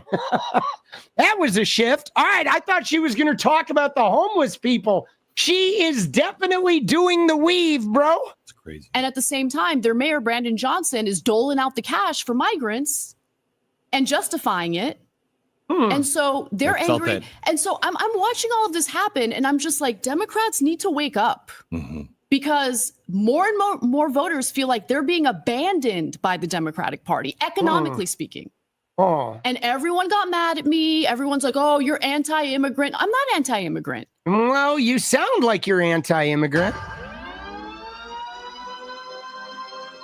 But anyway, so here's what he said, dude. My angry friends on the left are saying I made a pivot to try and unite with the right after Trump won the election. If it's a pivot, why is the most important chapter in my book, which I wrote years ago, about how the only way we can get money out of politics is by uniting? But let's pause here, though, because one thing I've never seen from TYT or Cenk or a lot of these leftists is why are they unwilling to unite with the Democrats? He would never unite with the Democrats. A lot of them wouldn't, but they'll unite with MAGA? Huh. I mean, shouldn't we unite with our own coalition first? If you look at TYT, most of their videos are attacking the Democratic Party. The only person they ever really wanted to unite with was Bernie Sanders. That was it. He was their Trump. He was their demagogue. The election was rigged against Bernie. Remember, the primaries were rigged. The Democratic Party rigged it against Bernie. Bernie was like taken advantage of. By the way, Bernie's not a Democrat, right? He's never been a Democrat. He just ran as one to use the Democratic apparatus to try and become president. But they literally started with the beef about rigging elections. They did with the Democratic primary against Bernie. And then when they felt like Bernie wasn't winning or got screwed over, they were now going to enact retribution from the Democratic Party. He says, sorry, left-wingers, I really do believe these guys want to fight corruption. I don't think they're lying. We have to learn how to do this together. Dude, what is this? Like, does he really think they want to end corruption? But like, do they really? 14 billionaires in the cabinet? Do you think billionaires are the ones to end corruption? Billionaires are the fucking corruption. What are we even talking about? Billionaires are the corruption. When politicians make bad choices, it's because of billionaires. Dude, he's fucking full of shit, bro. Okay. Yeah, that's political punk. That's what he calls himself. Let's see here. And Chicago, because Chicago. Sorry. This is his channel. And so just political punk, one word, just look him up. Interesting new channel. Anyway, getting back to what was being said, I am irritated seeing this. It's been so overplayed. Started with Dave Rubin. Dave Rubin was, when he left the Young Turks in 2015, he was still nominally on the left. He was a very mild Bernie bro against political correctness. So far, so good. He didn't exactly leave the Young Turks being the piece of shit stain on humanity that he is today. Start referring to Dave Rubin. But somewhere along the way, there was a slow progression that started to take place. And people can have an issue that they can have an issue where they don't fully agree that goes against or that don't go with your, if you're on the left, you can have an issue where you may not be as passionate about this issue, or even if you're a conservative on this one issue, what have you, or two issues. We're all human beings. I say the same thing about the right. I don't care how MAGA somebody is. I don't care how right-wing they are. Even the most horrific right-wing asshole out there, there's probably one or two issues where they're a little bit centrist-y, maybe even could embrace a liberal, or have a warmly liberal attitude toward. We're all human beings at the end of the day, and that's fine. I don't care what side of the fence you're on. We're all human beings. I consider myself a leftist. Some things there are some things I'm not would be considered particularly traditionally left on. I mean, I'm a Second Amendment absolutist. I don't own a firearm, but I am a Second Amendment absolutist. But I guess you can make the argument that I support the Second Amendment for leftist reasons, and that is a lot of gun manufacturing companies are unionized. I don't want to see a unionized job disappear. Another thing is with the alt-right and right-wing nutcases out there, I think that African Americans and Jewish Americans and LGBTQ Americans and immigrants and all these and leftists, it needs to defend themselves against people on the far right that wants to do harm to them. And I abhor violence, and I won't go any further than that. But you know what I'm saying. The second. Let me put it this way: the Second Amendment is there for a reason, and we'll just leave it at that. And the thing is that we all are complex human beings. We're all nuanced. Fine. Anna Kasparian is going on a right-wing apology tour. She's going around sucking Ben Shapiro's tiny micro cock, the same cock that can't get his wife, all wet. He's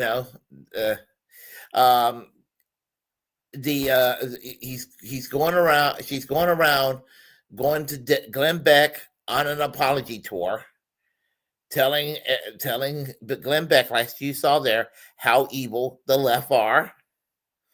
Going around all these other conservative networks, and they're just loving this shit. And Cenk Uygur was getting a little irritated, but then all that Katzenberg money was drying up. So he's thinking, well, Dave Rubin's done this, and he's profited off of this. Tim Pool used to kind of be on the left, and he's profiting off of this. I'm trying to think anybody. Tulsi Gabbard, and in her case, Tulsi Gabbard, I think that she got pushed to the right because Hillary Clinton and a lot of powerful Democrats who were to her right as conservative Democrats pushed her into the Republican Party. But still, she made a lot of money, and she's now where she's at, and all that. Probably of all the people that got pushed into the right-wing hell world, I probably feel the most sorry or the most sympathetic toward Tulsi Gabbard. Having that said, I still resent the fact that she went that direction. But anyway, this is something that's new. Bill Maher did not go in there, but he's sort of the Democrat that decided to sit there and skull, just go there and wag finger and lecture the real left and call them woke when he's another one just makes me sick too. So everybody sees right through it. And these people, the Young Turks, they sat there and they call Jimmy Dore right wing for this, that, and the other. And granted, there are things that Jimmy Dore would say that I don't agree with. And so, you know, but I don't think that Jimmy Dore's gone to the right.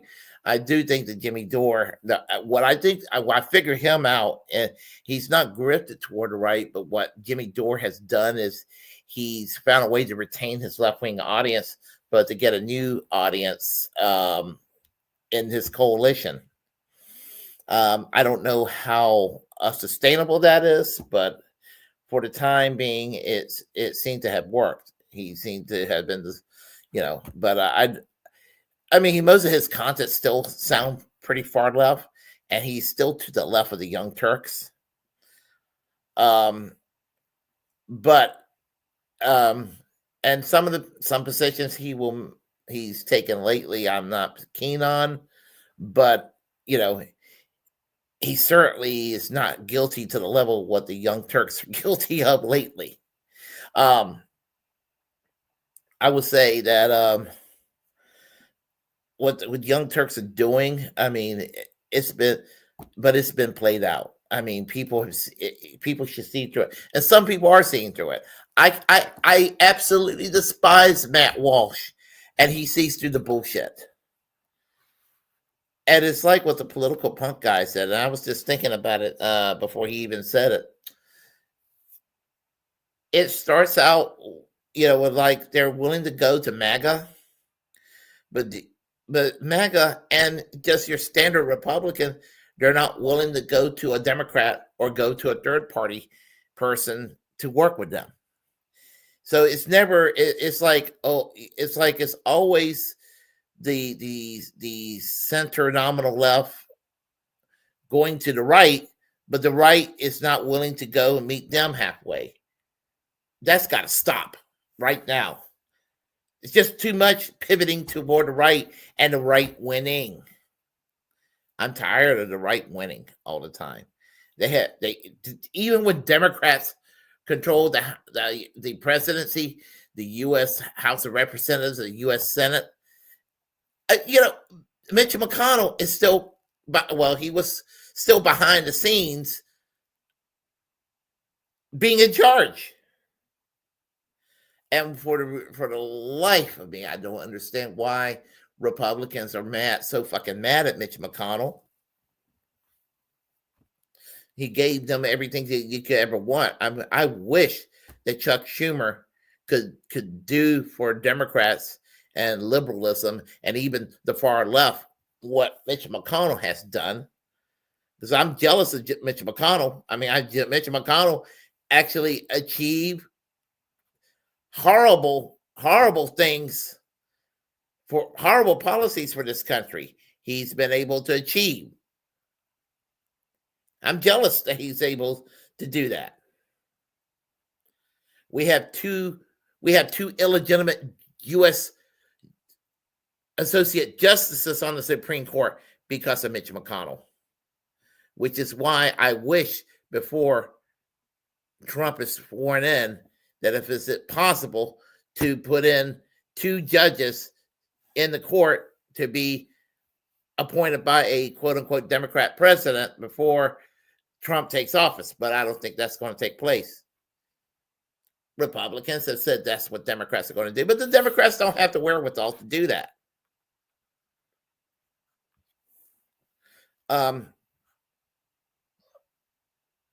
Anyway, we'll go with this Twitter story. Fuck Elon Musk. I'll never refer to it as X. He can fuck off.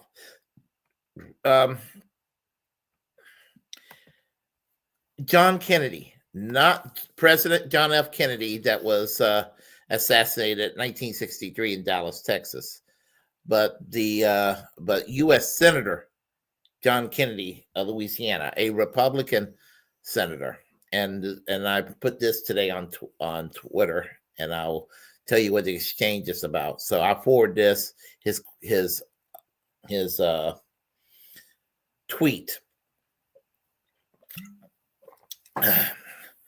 Senator John Kennedy is a useless Republican U.S. Senator from Louisiana. He's a straight Lindsey Graham meets Leghorn from the Bugs Bunny cartoon, and he thinks it was illegal to say Merry Christmas when there's never been any law that would forbid it. Happy holidays, goofball, referring to Senator John Kennedy, Republican U.S. Senator from Louisiana. And I put up the Leghorn from the cartoon up there. And this is what the moron had to say. In case no one told you this year, it's okay to say Merry Christmas. That's what John Kennedy said. And I responded and I said, shut up, hillbilly. And this lady here said, it makes me so incredibly happy to say Merry Christmas and not worry about repercussions. I responded, what repercussions? It was never illegal to say Merry Christmas, yet you want to make a cynical culture war out of it. Happy holidays to you. So, you know, I'm just tired of these people, you know, these silly people. So, if you ever get a chance to listen to John Kennedy, he's one of these morons that he thinks he's clever and he's anything but, and he just pisses me off. So anyway, enough of that. I will go ahead and go with the next story, and we're going to go into to Luigi and the culture war that the right, and in this case, maybe some of the right includes some of the shit lives who are opposed to single payer health care, who feels a sense of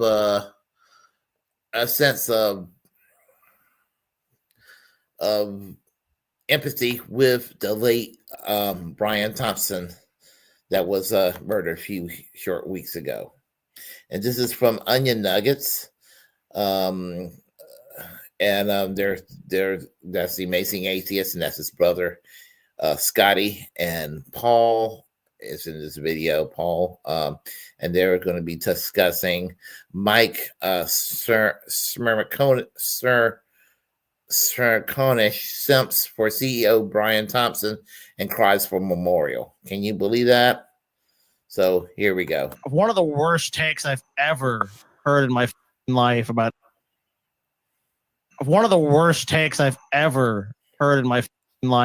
anything. Yahoo! We got a guy, Scotty. We got a guy with a take. Okay. A guy with a take? This guy's got a take. What do you think this guy's take is, Scotty? He's probably wistful about the CEO that got killed. Oh, why does the public like this now?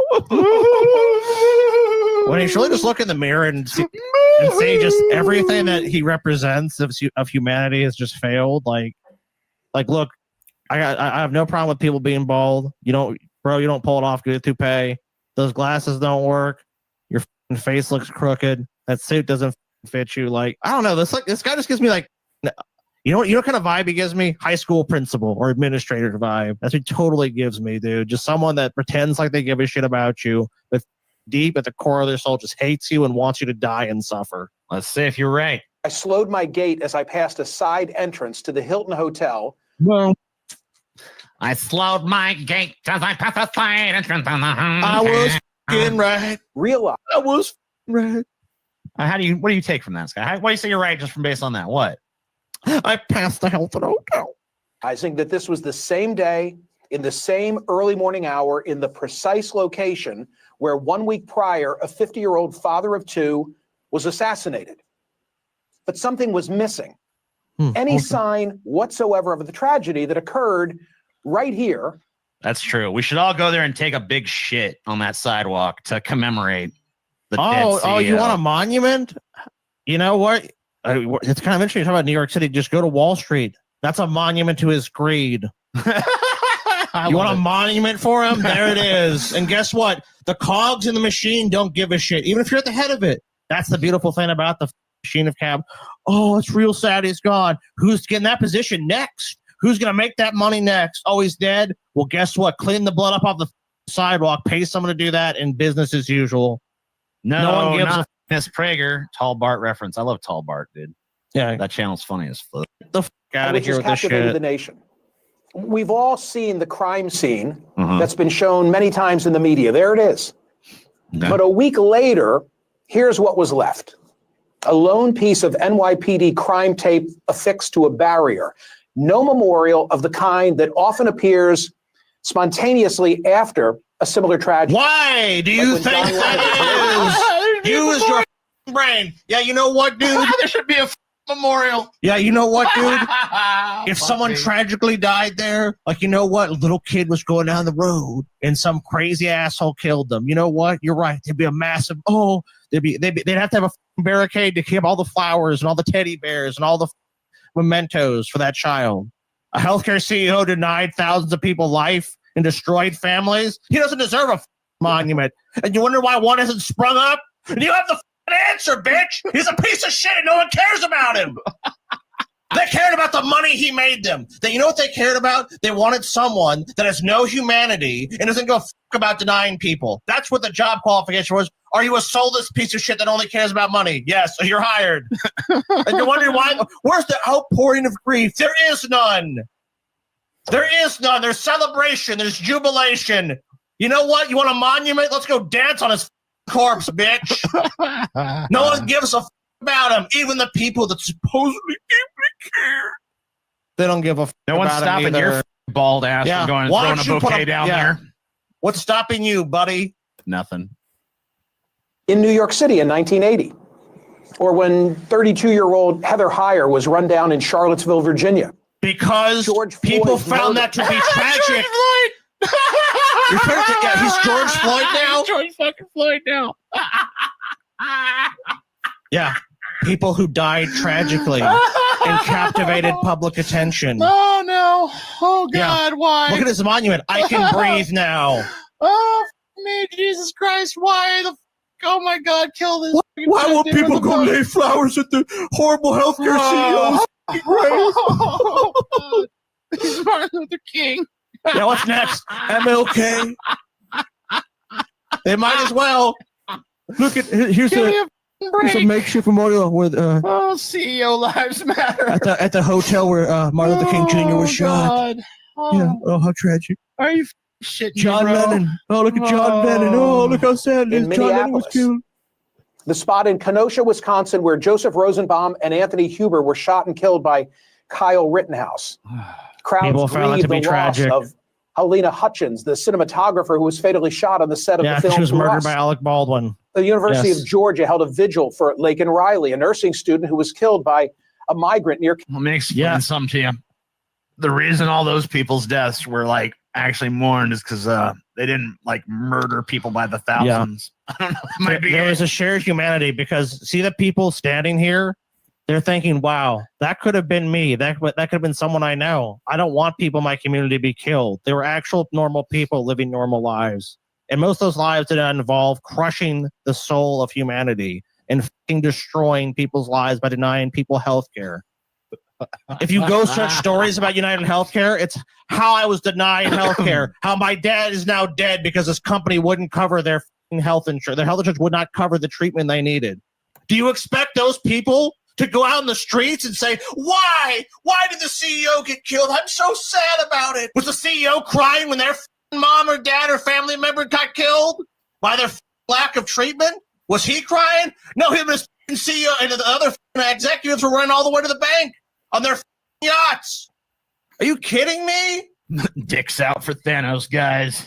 He was just an honest Thanos, good man. You know, he only killed half the population. What about the drones, TJ? We covered it last week, or last show.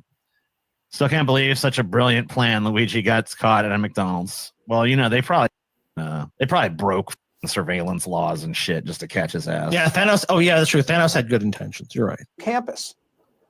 And when Donald Trump returned to the site of his first assassination attempt in Butler, Pennsylvania, supporters appropriately honored Corey Comparatori's life and service by placing his firefighter's uniform in the Right, stands. because guess what the difference between this healthcare CEO and this guy is? This guy helped some people. Even if his politics were stupid, he actually gave a shit about other people enough to help them.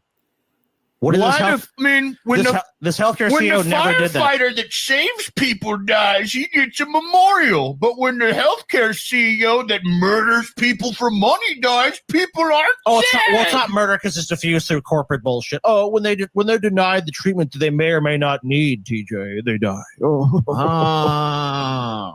What about this benevolent health insurer? It's not murder. Got it. Yeah, it's not murder. Well, it's the diffusion of responsibility. Oh, well, a bunch of other people said no, so it's not really me. Corporate America made money on it, so it's not really murder. Yeah, what about the tens of thousands of people who are denied health care? Oh, well, this guy got a memorial. But there was no sign of any makeshift memorial on 54th Street. And nor should there Instead, be. a poster was taped outside the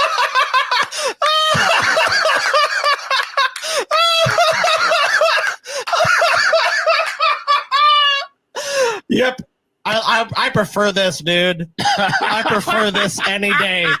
Any memorial to that guy should be swept away into the fucking garbage. If there even was one, dude, they should. The city street cleaners should come up. The machines like clean that off the sidewalk. Free Luigi. Hotel depicting the suspect as a saint with the words "Free Luigi," a reference to the 26-year-old charged with second-degree murder. A reference. That's why such charge with murder. That's just real tragic stuff. Dude, one of the worst takes I've ever heard in my life about anything. This guy is a special kind of. I actually agree with the guy, Scott. We make fun, but I actually agree with this guy. Oh, okay. I think we actually should build a massive memorial. Yeah, I got a suggestion. I got a memorial. Wow. Yeah, here's my design for the memorial. All right, never mind. You know what? I was against you at first, but a beautiful park, and a poop emoji. You know what? Maybe it's fitting. Yeah, I think we need to give this guy the memorial he deserves. Here is a fitting memorial. I think this is going to be good for him. I think this is not only appropriate, but the correct answer to this tragedy. Yeah, dude. Why not? I think this is the memorial we need, right? It just beggars belief that someone could sit on a show. Go, I just can't get it. Why look all these other tragic deaths that people actually? It's because people actually gave a shit, bro. I don't understand. When someone dies tragically, people put up memorials, but when some piece of shit's gunned down like the dirty dog he is, people don't even seem to care. No shit, Sherlock. Yeah, right. Because no one gave a about him. It's all about. It's just business, baby. It's just business. Yeah, not even personal. Not even the people that claim to care actually care. Yeah, and they're rich too, so they could easily just go and pay people to go lay and reset the site. They don't give a. They don't care. Everyone should just go throw their old toilets there. Yeah, make that a toilet dumping ground. New York City should officially be like, look, you got to use the toilet right here. Put a big porta potty there. Yeah, I want to take a shit on the site where this fucking Brian piece of shit Thompson Memorial Porta Potty. The news is aggressively trying to divide. The elite class are in absolute panic mode because they know this exposes them for the leeches they are. And they not expose them. I mean, not even just the guy's murder, but it exposes how even to these own companies, which they claim to be these visionary leaders of, they're disposable. Even in their own system, they're completely disposable. And that's really the core of this. Like, why is there no monument? It's like, yeah, because guess what? When you only care about money and you don't care about people or anything else, this is the kind of send off you get. It's all you deserve. So yeah, I mean, he deserves exactly what he got. Hello, human. I'm Nug. You will subscribe and become a Pessimist Productions patron. Witness live streams of Onion Nuggets every week. New Deep Fat Fied episodes every Saturday. Other shows include Abandoned Hope, Ideology, Fighting Boys, and more. Click the link. Feed the garden. Defense fund established by supporters of suspected CEO killer Luigi Mangione tops $100,000. You know what's funny is it's like apparently this is some like Christian defense thing or whatever. Like Give Send Go is like some Christian organization, is my understanding. But they're like, because so many people have banned off of like GoFundMe and these other platforms, and like GoFundMe explicitly bans legal defense funds. I think it was to do with the Rittenhouse shit. Yeah. So, but this site does. So, I mean, look, I hate to give anyone props, but yeah, I mean, if GoFundMe is stupid about this, give, send, go. Several online defense funds have been created for Mangione by anonymous people, including one on the crowdfunding website Give, Send, Go that as of Sunday morning has raised over $100,000. Scotty is awesome. You're Wrong was the best DFF show of all time. Thank you. They get a cut? Well, yeah, I mean, of course they get a cut. Well, yeah. I mean, they have to make money off their shit, dude. They're not just going to do it for free. But I mean, we are not here to celebrate violence, but we do believe in the constitutional right to fair legal representation. Right, whatever. We condemn that strongly, but give this guy a bunch of money, please. We just want to make sure he has the best legal defense possible. You know, we're not condoning what he did, but we want to make sure he's got the best lawyers. Oh, yeah, dude. When this guy goes on trial, we're definitely be covering this shit, dude. You're wrong. Come back. We just ain't ready yet. Damn it. Don't insult Taylor, TJ. I'll have to be. I didn't insult her. I just Oh, yeah, impersonated we're her accent, bro. That's what you get, TJ. I don't like it. Similar tragedy, like when John Lennon was murdered in New York City in 1980, or when 32-year-old Heather Heyer was run down in Charlottesville, Virginia. George Floyd's murder in Minneapolis. Dude, he reads. Kenosha, Wisconsin, where Joseph. He reads these dockets. He reads these dockets of like tragic deaths, like he's reading like the want ads or something. This is the most poorly media trained media guy I've seen in a long time. He just sounds like robot, man. I know. It was great. And he's just like, Why isn't the healthcare CEO the same as John Lennon and George Floyd? I don't understand. The University of Georgia held a vigil for Laken Riley, a nursing student who was killed by a migrant near campus. You know what? He's got a point. You know what? I'm not going to sit here and try and go along with the crowd just to feel better. Okay. He's got a point. Yeah. So let's do some brainstorming as to why people might have shown up to mourn Helena Hutchins and these other people, and why nobody cares one whit about the CEO. I don't know. Me and Scotty argued about it for hours on the show, and we can't figure it out, you know? I'm just going to throw it out there. You think you might have figured it out? Yeah. Maybe. It's because these other people were very good people who were tragically killed, and the CEO is a piece of human dog shit. Oh, that is probably it. Yeah. That could be it. You know, now that you mention it, perhaps. Yeah, I think so. Yeah. I didn't think about that. What a twat, man. I love that guy. Man, he's classic, dude.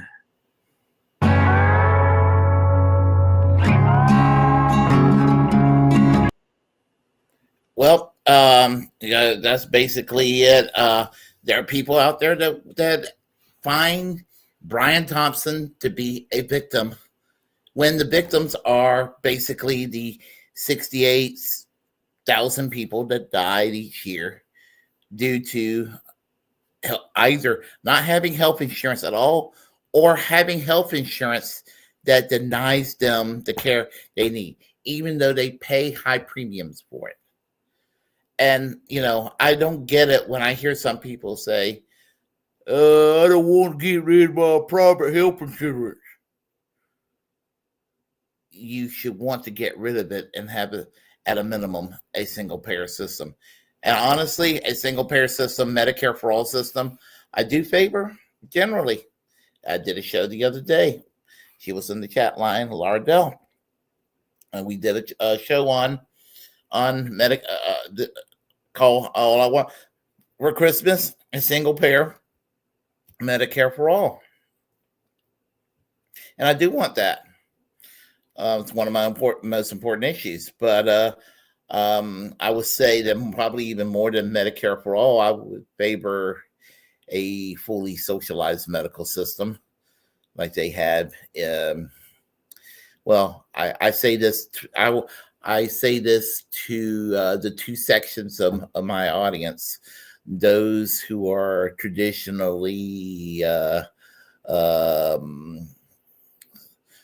so social democratic that they don't want anything to do with it's communism. So they don't want any mentions of Cuba might turn them off. And then I'll also address those who look at Cuba as the way to go. You got the UK and you got Cuba. You got the UK, a capitalist country, and you got Cuba, a fully socialist country or communist country, however you want to use it. They have roughly the same system. They have socialized medicine, fully socialized medicine. That's the model I would use, whether you wanted to call it the UK system or the Cuban system, whichever one. That's the system I would like to see implemented here in the United States.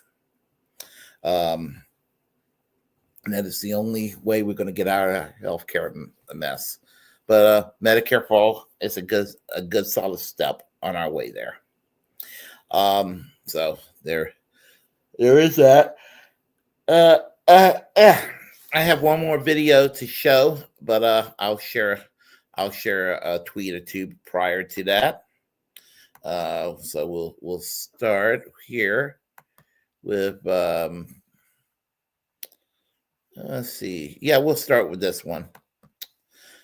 It's Luigi connected. Basically, there's a channel, there's a profile, there's N-Wokeness on Twitter. And N-Wokeness basically is an obnoxious site because N-Wokeness usually just complain about anything they don't like is woke. N-Wokeness said he took the life of a dad who did nothing to him and has zero remorse. This is your hero, referring to the left. And some of you know this guy, the toxic leftist. He says, fuck yes, get over it, pussy. And I responded, I agree. I bet if this deranged right-wing white nationalist nutcase went to a black church, synagogue, or gay bar, or shot a bunch of people, and wokeness would not be outraged if that person was smiling in the pic. But the way that Luigi is smiling, even if wokeness might not be racist. And toxic leftist says, don't forget that wokeness is a pussy and whines more about race than the woke liberal pussy. Yep, that's true. And I said, I call people like wokeness cancel culture conservatives, and I spelled it with a K, or cancel culture conservatives, lowercase c, if I'm nice enough. Right-wing woke skulls, right-wing politically correct, right-wing snowflakes, right-wing SJW, shitcons, and the pro-censorship right. He responded, just think we had to play nice with these revolting pukes during COVID. Post-Duopolis says, I wonder what he's saying if the vice or CEO got whacked. Very good point. Very good point. And Toxic Leftist says, excellent point. Pussies like wokeness are such simps for the global elite that he or she probably acts the same way and be 3 boosters deep down by now. That's so true. And I responded, wokeness and post-left watch behave the same in my eyes. Those two profiles are some of the most misinformed mofos around. And Toxic Leftist says, post-left watch block me when I drag him and his boyfriend, Matt Dimitri, all the time for being propagandists with their gay little videos. Post-Duopolis says, he blocked me way back. Can't remember what for, though. And I responded, no Miki Kantz blocked me when I exposed her as a liar over Force to Vote, claiming that she never wanted to mess with the algorithm of Jimmy Dore to Emma Vigeland. last year on Blue Sky, last night on Blue Sky, Steve Shives blocked me for saying the Amazing Atheist is cool, like he did on Twitter. Now, and there is Steve Shives blocking me on Blue Sky, and let me explain that. There's a long-standing feud between Steve Shives and the Amazing Atheist, and for a while he had some kind of app or something where he actually banned people who follow the Amazing Atheist on Twitter or subscribe to his YouTube channel or something along those lines. So I decided to go and troll him, Steve Shives, because Steve Shives is such a silly douche. I mean, he's just so insufferable. So I'll put up. I have a couple of profiles, Twitter profiles. I'll go up to him, said the Amazing Atheist is cool, and then he'll go and block me, and he'll kept on blocking me. So I was like, oh, okay, I see how you are, and so yep. So I decided I found on Blue Sky. I decided I'm so sorry. I'm sorry. It's the alcohol making me do this, and the food. He decided to block me on Blue Sky now, so don't worry. He's not seen the last of me. Yeah. So there you have it. Of course. Big Mac Crab. I saw a post from him just before the show, this evening. And, here's the thing. I support trans rights. I do. And I don't think that this was anti-trans on his part, but if it's true, if this thing is true about Laura Loomer, just think that Bill Clinton, just think that Donald Trump probably made out with Laura Loomer, what I'm about to share with you. Here's the thing Big Man Crab posted. Mossad agent Laura Loomer before he became a woman. And here's the photo. And RT America in an emotional video posted to Rumble on Christmas Eve. Laura Loomer revealed that he was assigned a male at birth. Interesting. And so, you think about it, look at some of the people that follows Laura Loomer. They follow Laura Loomer. A lot of them are anti-trans. I bet you should probably lose some followers now. And just think, since Melania is not giving Trump any nookie, he was hanging out with Laura Loomer for quite a while. And what if Donald Trump fucked her? Just think about that for a moment. Donald Trump probably fucked her. I mean, I'm not saying, just saying, just saying. Anyway, I just think that's a interesting scenario and all that. So, anyway, I guess we will go with the last story and probably conclude with some final words, and then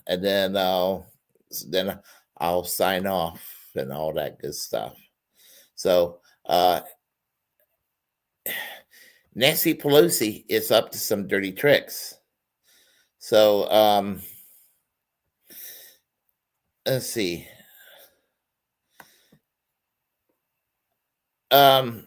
Bella Lagrisi, are you referring to Laura Loomer being possibly born a Muslim? That's also interesting if that's the case. Ilse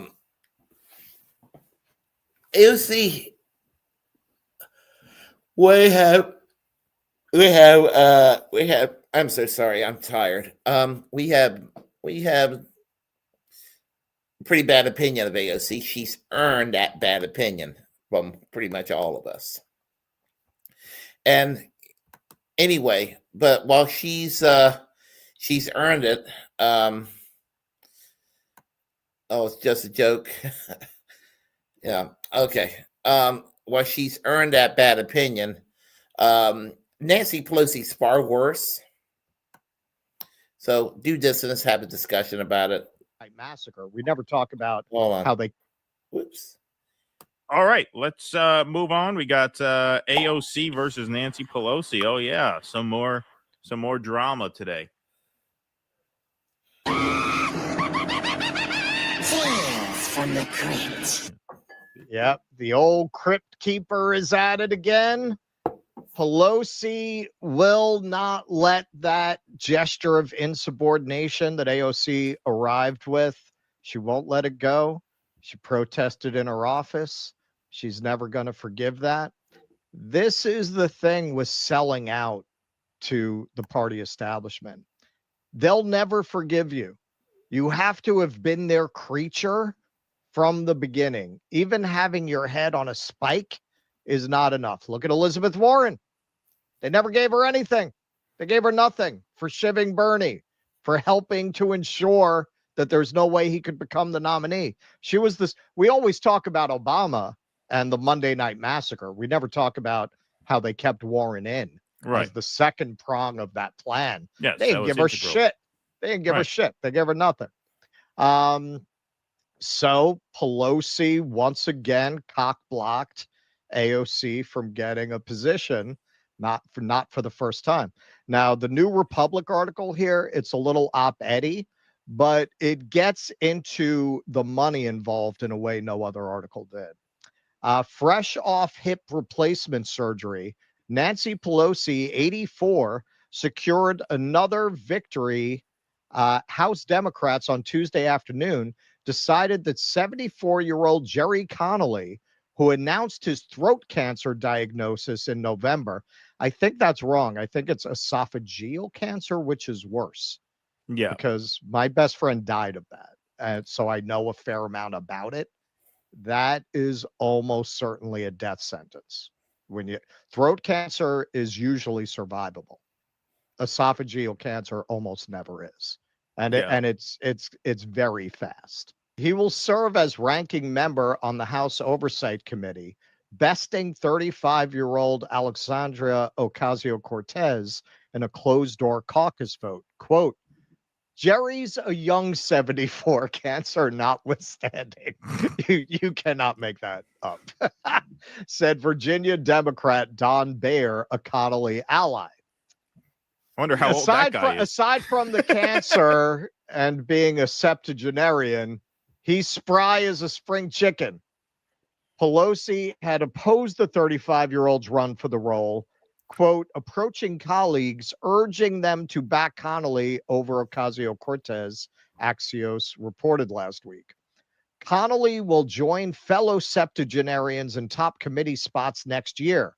Richard Neal, 75, will lead Democrats on Ways and Means, while Frank Pallone, 73, will be the party's top representative on Energy and Commerce. 86-year-old Maxine Waters will be the ranking member on the Financial Services Committee, and Rose DeLauro, 81, will helm the Democrats' presence in appropriations. The elderly are not too old to govern, but they may, in this case, be too attuned to a failed way of doing things. The job of the Oversight Committee, for instance, is to attached. Attuned was good. That's a good guess. Yeah, attuned worked. It worked. For instance, is to, as we have said many times, if you're looking for accuracy, go elsewhere. It was wrong, but it worked. It worked. We're good. We're more improvisational than accurate. Right. Is to, quote, ensure the efficiency, effectiveness, and accountability of the federal government and all its agencies, including the Pentagon. Connolly, this past cycle, accepted $118,500 from political action committees linked to the defense sector. So there's an angle nobody's getting into. Everyone's getting into the seniority, which is certainly an element, but the seniority is also connected to the grift. They've been there long enough to be getting this kind of money from these industries that they're supposed to be regulating. They go hand in hand. All that matters to the Democratic Party is seniority because it's all just a giant gig flow. Right. So if you've put in your time at the entry level and then at the mid level, these high level jobs are owed to you, whether you are 74 with esophageal cancer or not. That's the whole point. The seniority and the grift go hand in hand. This, well, and also, after the lesson of this election, wasn't one of the main lessons of this election that the old dying guy stuck around too long and that you got to cycle them out so you get some young blood in there? Was that not the main lesson of the campaign? Apparently not. Yeah, they don't give a shit. You know, I just finished my Mad Men binge watching, so this is a metaphor that's on my mind. You know, they really got into how, at least in that era, and this element is probably still true, how the advertising industry worked.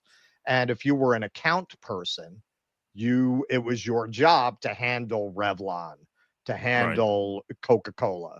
So when their executives come into town, you're the one who entertains them. You hold their hand. You're the one who sends flowers for their birthday. You have the relationship. So it's your account. And very often, if these account people would move to another agency, they'd bring those accounts with them. That was part of what they could offer if they wanted to change agencies. Well, I'll bring my clients with me. That's what it is. These are their accounts. These are their accounts. Right. Connolly has these accounts with these defense contractors that he brings with him. Now, AOC, we on the left consider her an enormous disappointment, but she still has not started funding her campaigns with PAC money. That's what this is really about. If AOC were awash in defense contractor money, I think there's a decent chance, seniority aside, they would say, okay, yeah, it'll be good to have a young face on the same grift. But because she has not fully embraced that grift, I think that's a deciding factor. Connolly, this past cycle, accepted $118,500 from political action committees linked to the defense sector. Ways and Means is the House's top tax writing committee with jurisdiction over the revenue-related aspects of Social Security and Medicare, among other programs. Neal is a top recipient of donations from the insurance industry, having accepted $412,000 from insurance industry PACs during the 2024 campaign cycle, plus generous six-figure donations from HMOs and pharmaceutical companies. Frank Pallone has gotten more than $1 million from electric utilities since joining Congress in 1998. You know, we're going to be doing the Tucker Jeffrey Sachs interview a little later. And one of the most interesting things he says in that interview is our government comes very cheap because you don't have to buy off everyone in the government as a lobbyist. You just have to buy off a few key people on one or two key committees, and that's it. You own the government. Right. That's what this is. In other democracies, the leaderships of parties that have endured humiliating defeats like the one Democrats saw in November, or even just regular defeats, resign. Wow, wouldn't that be nice? That kicks off a process by which members determine a new, ideally more successful direction represented by different people. But the Democratic Party isn't really a party of the sort that exists in other democracies, with memberships and official constituencies like unions who have some say over how it's governed. Members mostly make decisions based on their own interests rather than to drive some shared democratically decided agenda forward. Pelosi and the old guard's continued opposition to younger talent seems breathtakingly counterproductive in the face of the Democratic Party's numerous challenges right now. Simultaneously, the House's resistance to Trump and the GOP in the House will be led by people of all ages who don't seem particularly interested in that project, despite having spent the entire election cycle warning that Trump's Republican Party represents a second coming of fascism.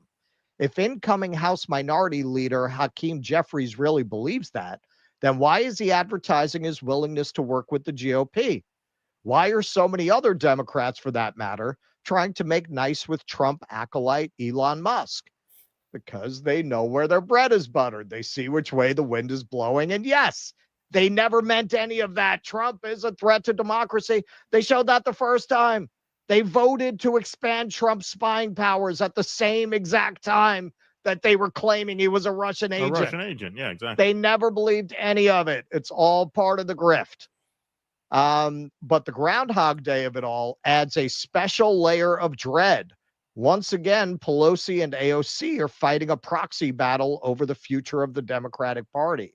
In 2020, Pelosi squashed AOC's bid to join Energy and Commerce over a perceived lack of loyalty. Now Pelosi has gotten her way again. If the Democrats have a future, its inspiration will come from outside the bounds of its own fiefdoms and sclerotic internal processes. It will come, for example, from unions that cultivate leaders who can genuinely speak to working class voters. It will come from social movements that build momentum for populist ideas that haven't been poll tested into bland, business-friendly mush. At the very least, those things can outlive Pelosi and the old guard. Ideally, it can build an electoral force that aspires to be more than meaningless loyalties and bigger checks from donors. Here. I included that because often we get accused of being black-pilled. We're not black-pilled. That's what we believe. Well, I believe in all of that except for the top parties. part, except for the idea that that's going to happen inside the Democratic Party. Like that. That's where No, it says it won't. Well, they say if the Democrats have a future, its inspiration will come from outside the bounds, right? So, Right. I mean, hate to nitpick there, but I don't think that the Democrats are salvageable in that respect for that reason. And at this point, the AOC brand and the Nancy Pelosi brand, unfortunately, are equally toxic. I mean, their favorability numbers are about the same. Well, And the that's what reason they're this about article the same- misses. Yeah, And yeah. every article I read that was sympathetic to AOC missed how much AOC has lost her own support base. Her own support base, and also, by supporting Biden and really making, identity politics issues the wedge between her and the rest of the party as opposed to economic issues. She is not a populist figure either. Right. She's one of those who's screaming about Tulsi being a Russian agent. Right. And we have our issues with Tulsi, but that is clearly a smear going back to Hillary Clinton. Right. So she's not any more toxic than Nancy Pelosi. Like, I don't think her being in that spot would really do the Democrats any more favors than this guy. Not really. Like, this is why the party is just totally hopeless. I think it would with a certain kind of younger voter, with a certain kind of younger lib and lib adjacent voter. I think it would. The people who jumped up and down, oh my God, I was gonna vote Jill Stein, but Tim Walz hugs pigs and puts tampons in boys' bathroom. Democrats back on the menu, baby. Those people would react that way to AOC getting that position. But those people will vote Democrat every time anyway. Like, I don't see how it grows your base. I don't see really what it would have done. I mean, it's a scummy thing to do, obviously, on Nancy Pelosi's part. And you might say the optics are slightly better than having an old dying man in there, because that, just see what the Connolly thing exposes is that all the Democrats care about is moving up the ladder. It's all just careerism. So that's what makes that especially bad. Sure. AOC being in there, is that going to help the party's brand? I don't think so. I think in the end, somebody who has millions of followers on social media who do believe in her is better for you electorally than getting a dying old man. Well, I guess anything's better than a dying guy. Anything's better than that, right? Now, criticism of this came from a surprising quarter. Chris Hayes did a lengthy monologue about how these old people need to retire, and didn't we learn anything from Ruth Bader Ginsburg? This tells you what's going on among the libs, who tend to be just as disciplined and in lockstep as the establishment Republicans. You always hear, oh, the Democrats, this the circular firing squad. Not really. Not really. You have the same exact dynamic you have with the Republicans. You got the establishment people who are in lockstep, and then you got the populists taking shots at the establishment. It's the same thing. But now this election was so devastating that you are seeing establishment on establishment violence like this. Connolly won that vote today. And he did so thanks in part to former Speaker Nancy Pelosi whipping votes for him. Now, again, to her credit, enormous credit, Pelosi did choose to step aside and relinquish her job as House Minority Leader to a new generation of leadership. She also played an enormous role in the successful effort to push Joe Biden to step aside this summer, which was very hard to do, and I think the right thing to do. And now Pelosi whipped votes to make sure that Connolly got the oversight job over the young star in the party, even as the 84-year-old Pelosi is recovering from hip surgery after suffering a fall. It feels like a moment of genuine madness. So, yeah, he still butters her up, but this is a remarkable thing to be saying about Nancy Pelosi. So you had some reactions around the internet. Faiz Shakir, the loss isn't AOC's, it's a loss for House Dems, who could have had a more compelling and interesting and dynamic approach to the next few years, which, yes, we're not AOC fans, but it certainly would have been better than a dying old man. Well, this guy's prognosis being what it is, they'll get a second bite at the apple sooner than later, odds are. Probably. Right? They're going to have to replace this guy soon. Sure. Didn't AOC call Pelosi Mama Bear? Little meme there. What did AOC get for sucking up to Genocide Joe and Boss Pelosi? Absolutely nothing, from the account Empire of Lies. And Brianna with a very timely comment here.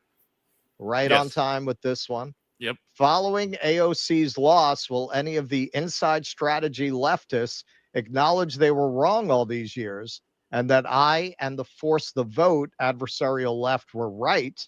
And another one she dropped here. If I were AOC and I sold my soul to help a genocider win, she lost anyway. And then the party establishment blamed my politics for her loss, I simply would not continue to cape for Democrats. And she was commenting on a little CNBC clip where you can imagine their take on the election outcome. Well, the Democrats just moved too far left, or are they going to become the party of AOC, or are they going to come back to good sense? All that bullshit. Right. Now I can tell Brianna, and I'm sure she probably knows this. AOC is a careerist, and this is not going to faze her. I know her tweet after this was something to the effect of, sorry guys, I gave it my best and we'll keep plugging at it, and she will.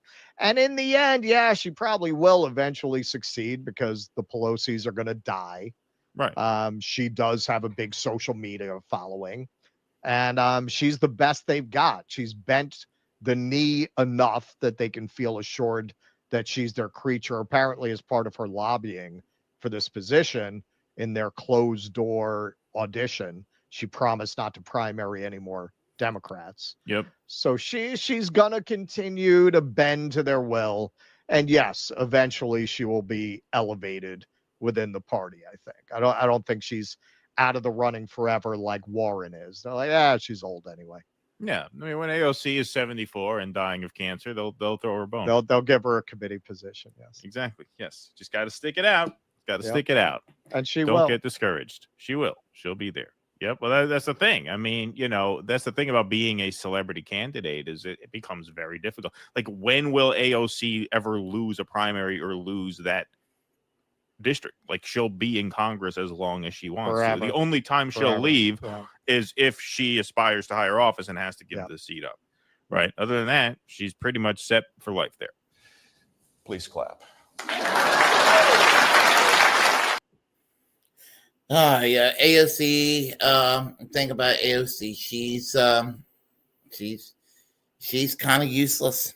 I mean, may not be 100% her fault, but she's not willing to fight, and it's just very discouraging. And so it's kind of, one hand, I kind of feel sorry for her. On the other hand, You reap what you sow, and that's basically where I stand on AOC. You reap what you sow, and you sit there and you say fuck the left, and you get frustrated with the left. Well, we leftists put you in power. I had $10 that chipped in the year 2018. Part of my $10 donation to your campaign helped. No, I'm sorry. I gave you $25, AOC. I gave Tulsi Gabbard in 2020 $10, which I would like a refund. But anyway, my $25 to AOC in 2018 helped her put her in there to begin with. Now, AOC, will she give me my $25 back? I doubt it.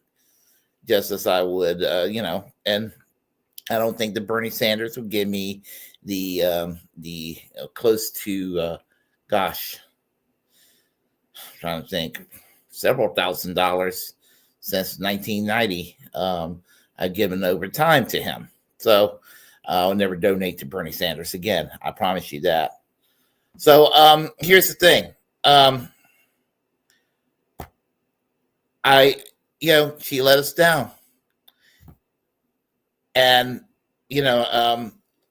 you play nice with these dinosaurs. I don't mean Democrat name only, although that's what dino means. But I mean dinosaurs as in these ancient creatures like Nancy Pelosi. People like that, in Congress. This is what you get. I mean, some people's like, well, you just can't sit there and be a wrecking ball. Yeah, yes, you can. And the problem is that's the problem with the squad. They were there. The Justice Democrats were created to put people like AOC in Congress with the intention of doing a hostile takeover of the Democratic Party. That was the intention. That was the promise, to do a hostile takeover of the Democratic Party and to push it further left. It wasn't there to play nice with the Democratic leadership. We weren't there to sit there and play patty cake with Nancy Pelosi and Chuck Schumer and Joe Biden. We weren't sitting there. No, we weren't going to go over there and to play nice with them. I don't want to play nice with those people. I said this before. They're my enemy just as much as Marjorie Taylor Greene is my enemy, or as much as Louis Gohmert is my enemy, or as much as Ted Cruz or Tom Cotton are my enemy. They're my enemies too. But so is Nancy Pelosi. So is Chuck Schumer. So is Hakeem Jeffries. So are these motherfuckers in the Democratic Party in the leadership. They're not our friends, and we should not ever get under that illusion of that. And it's not that I'm ideologically fucking pure. I'm not. I promise you, I'm not. I'm not the most ideologically pure person around. I'm not the most hard left person around. But to get the basic shit that we need to have done in this country, we can't even do that. We can't even get a fucking public option. We can't even force a vote. We can't do anything to upset the Democratic leadership. Well, because we're going to get blamed for a Democrat losing or making Nancy Pelosi's life uncomfortable. Don't give two shits about making her life uncomfortable as far as her, worrying about her speakership, or disrupting Kirsten Sinema officiating a wedding down in Arizona, or whatever we did to what's his name, the motherfucker from West Virginia, Joe Manchin, the whatever tactics some people were using during the Build Back Better thing that never took place, that they were all complaining about back then.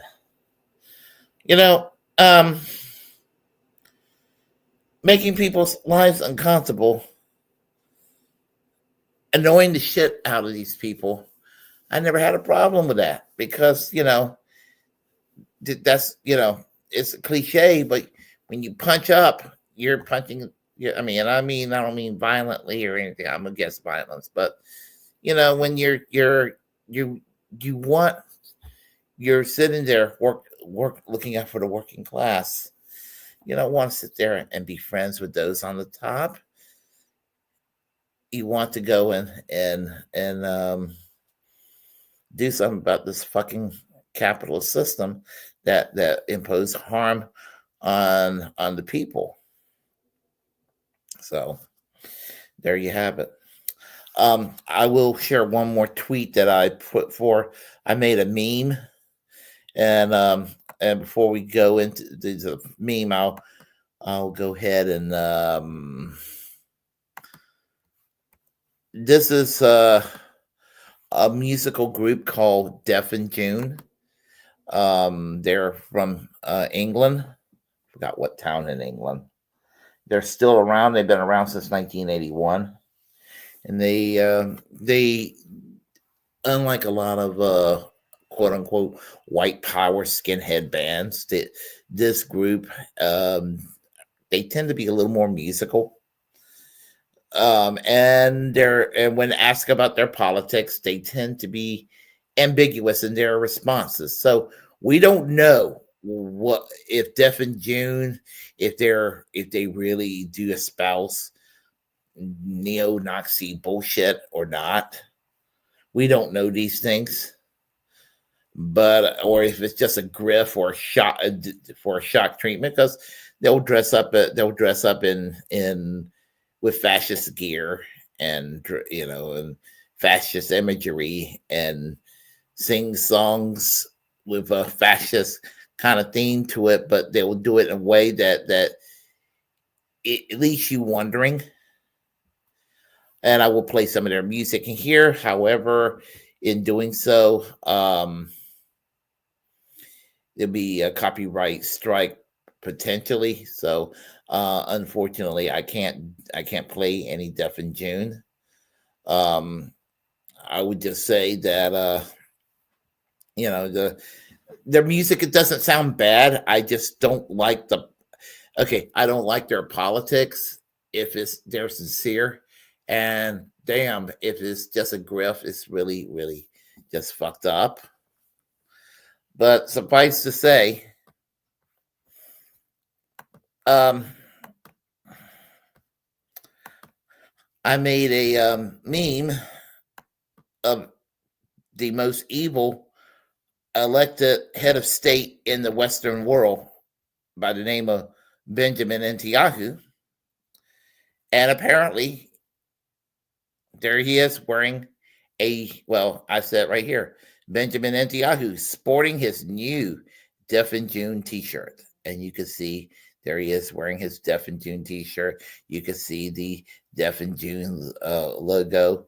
And let me explain that with the skull and bones Nazi symbol behind the rainbow flag. Their lead singer, Doug Pierce, is gay. So, and that is their symbol, or one of their many symbols. And sometimes he wears a grotesque fake mask on stage and everything. So, what I'm trying to insinuate about this asshole here. Gosh, I do hope that Benjamin Netanyahu goes to a European country where the ICC can go and have him actually arrested, because several countries are ready to arrest him if he set foot there. So, I look forward to the day that it could happen. So, anyway. Just thought I'd share that with a little bit of humor at the end, a little dark humor. So, and anyway, just doing that right now, and I'll go and talk to y'all in the chat line because I have to get my beauty sleep. You all know what kind of day I had. Last few days has been kind of rough on me. So. Let's see what we got here. Let's see. Okay. All right. Anna Moose, how are you doing? How's life over there in the UK? I actually interviewed somebody from England the last week, an American that lives in England, Coventry, England. Her name is Angie. So Angie Moon, if you go check on my page, you'll see that she's been interviewed. She's an author, and I interview her. She's a real cool girl. Let's see what we got here. I'm going to scroll back as make sure I don't miss anybody in the process, whether they're still here or not. Okay. We have some of the usual suspects here.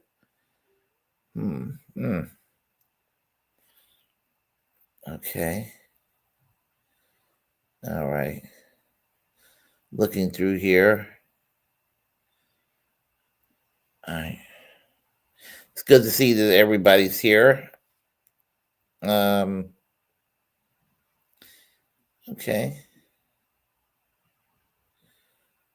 Looks like I addressed everyone here. All right. Looks like I didn't leave anybody out tonight at all. I feel bad when I do. Oh, Stephanie. Do I know? I know many Stephanies. It's over $200,000 now. Okay. Over $1 million was given to the truckers. It was dissolved by Trudeau. I forget what company it was still. Oh, okay. I gotcha. All right. Let's see. Anybody else? Anybody? Oh, boogers. Let's see what this person has to say here. Democratic leadership has been upset regardless. You darn Trumpers. Yeah. Well, I don't know who the Trumpers are. I know I'm not one. So anyway, that's that pretty. Oh, and then there's Cooper. Son of Sam like green eggs. Okay. All right. So there we go. As I said, it's 12:49 a.m. But I work graveyard shift and I didn't sleep that much today, and it was busy as hell yesterday and the day before, and just been nuts. So when I finish this beer tonight, that's it for me. That's it.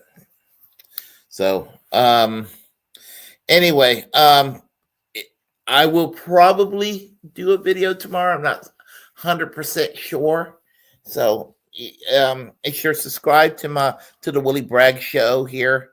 You'll see it. You'll see the notification. It will pop up, and you'll see it up there.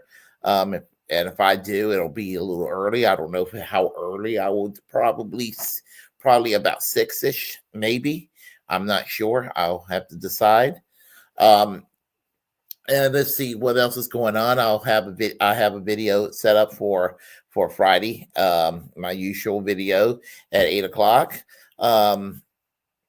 And of course, Monday next week, everything will kind of be back to normal again.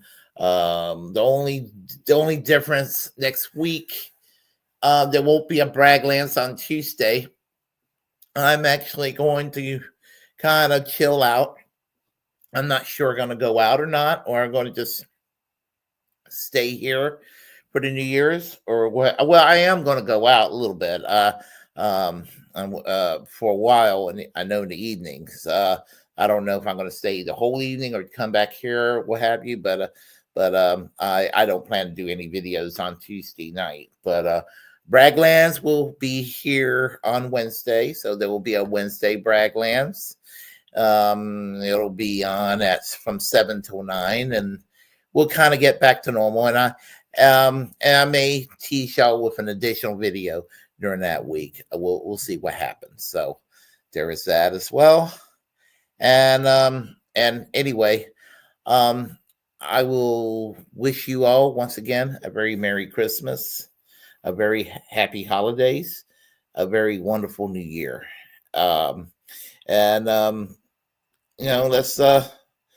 let's keep the left alive and you know, just let's stop the Overton window from turning the country further right, and that ratchet effect that keeps the country, you know, stagnant when the right gets slowed down, and we try to make it go back in a better direction, and it doesn't go in that better direction. Let's go ahead and stop that ratchet effect from happening. And I'll say just, you know, like this video and share and subscribe to this channel.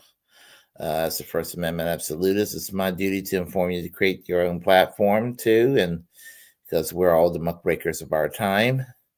And I'm going to go to sleep very soon. Thank you all. Thank you all for helping me out all these years. And I'm hoping let's help me get up to about 900 subscribers before this year is up. We're almost there, a couple of more subscribers. So if you haven't subscribed yet, please help this channel out. It doesn't cost you a cent, you know. Just subscribe to the Willy Bragg Show here, and then we'll work things out from here on. And oh yeah, I see we have. I said I'm not going to leave anybody out.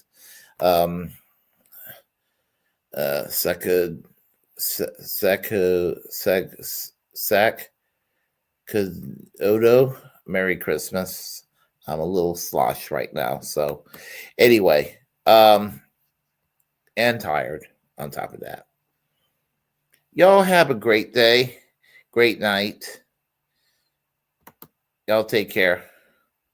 I'll talk to y'all later. Bye-bye.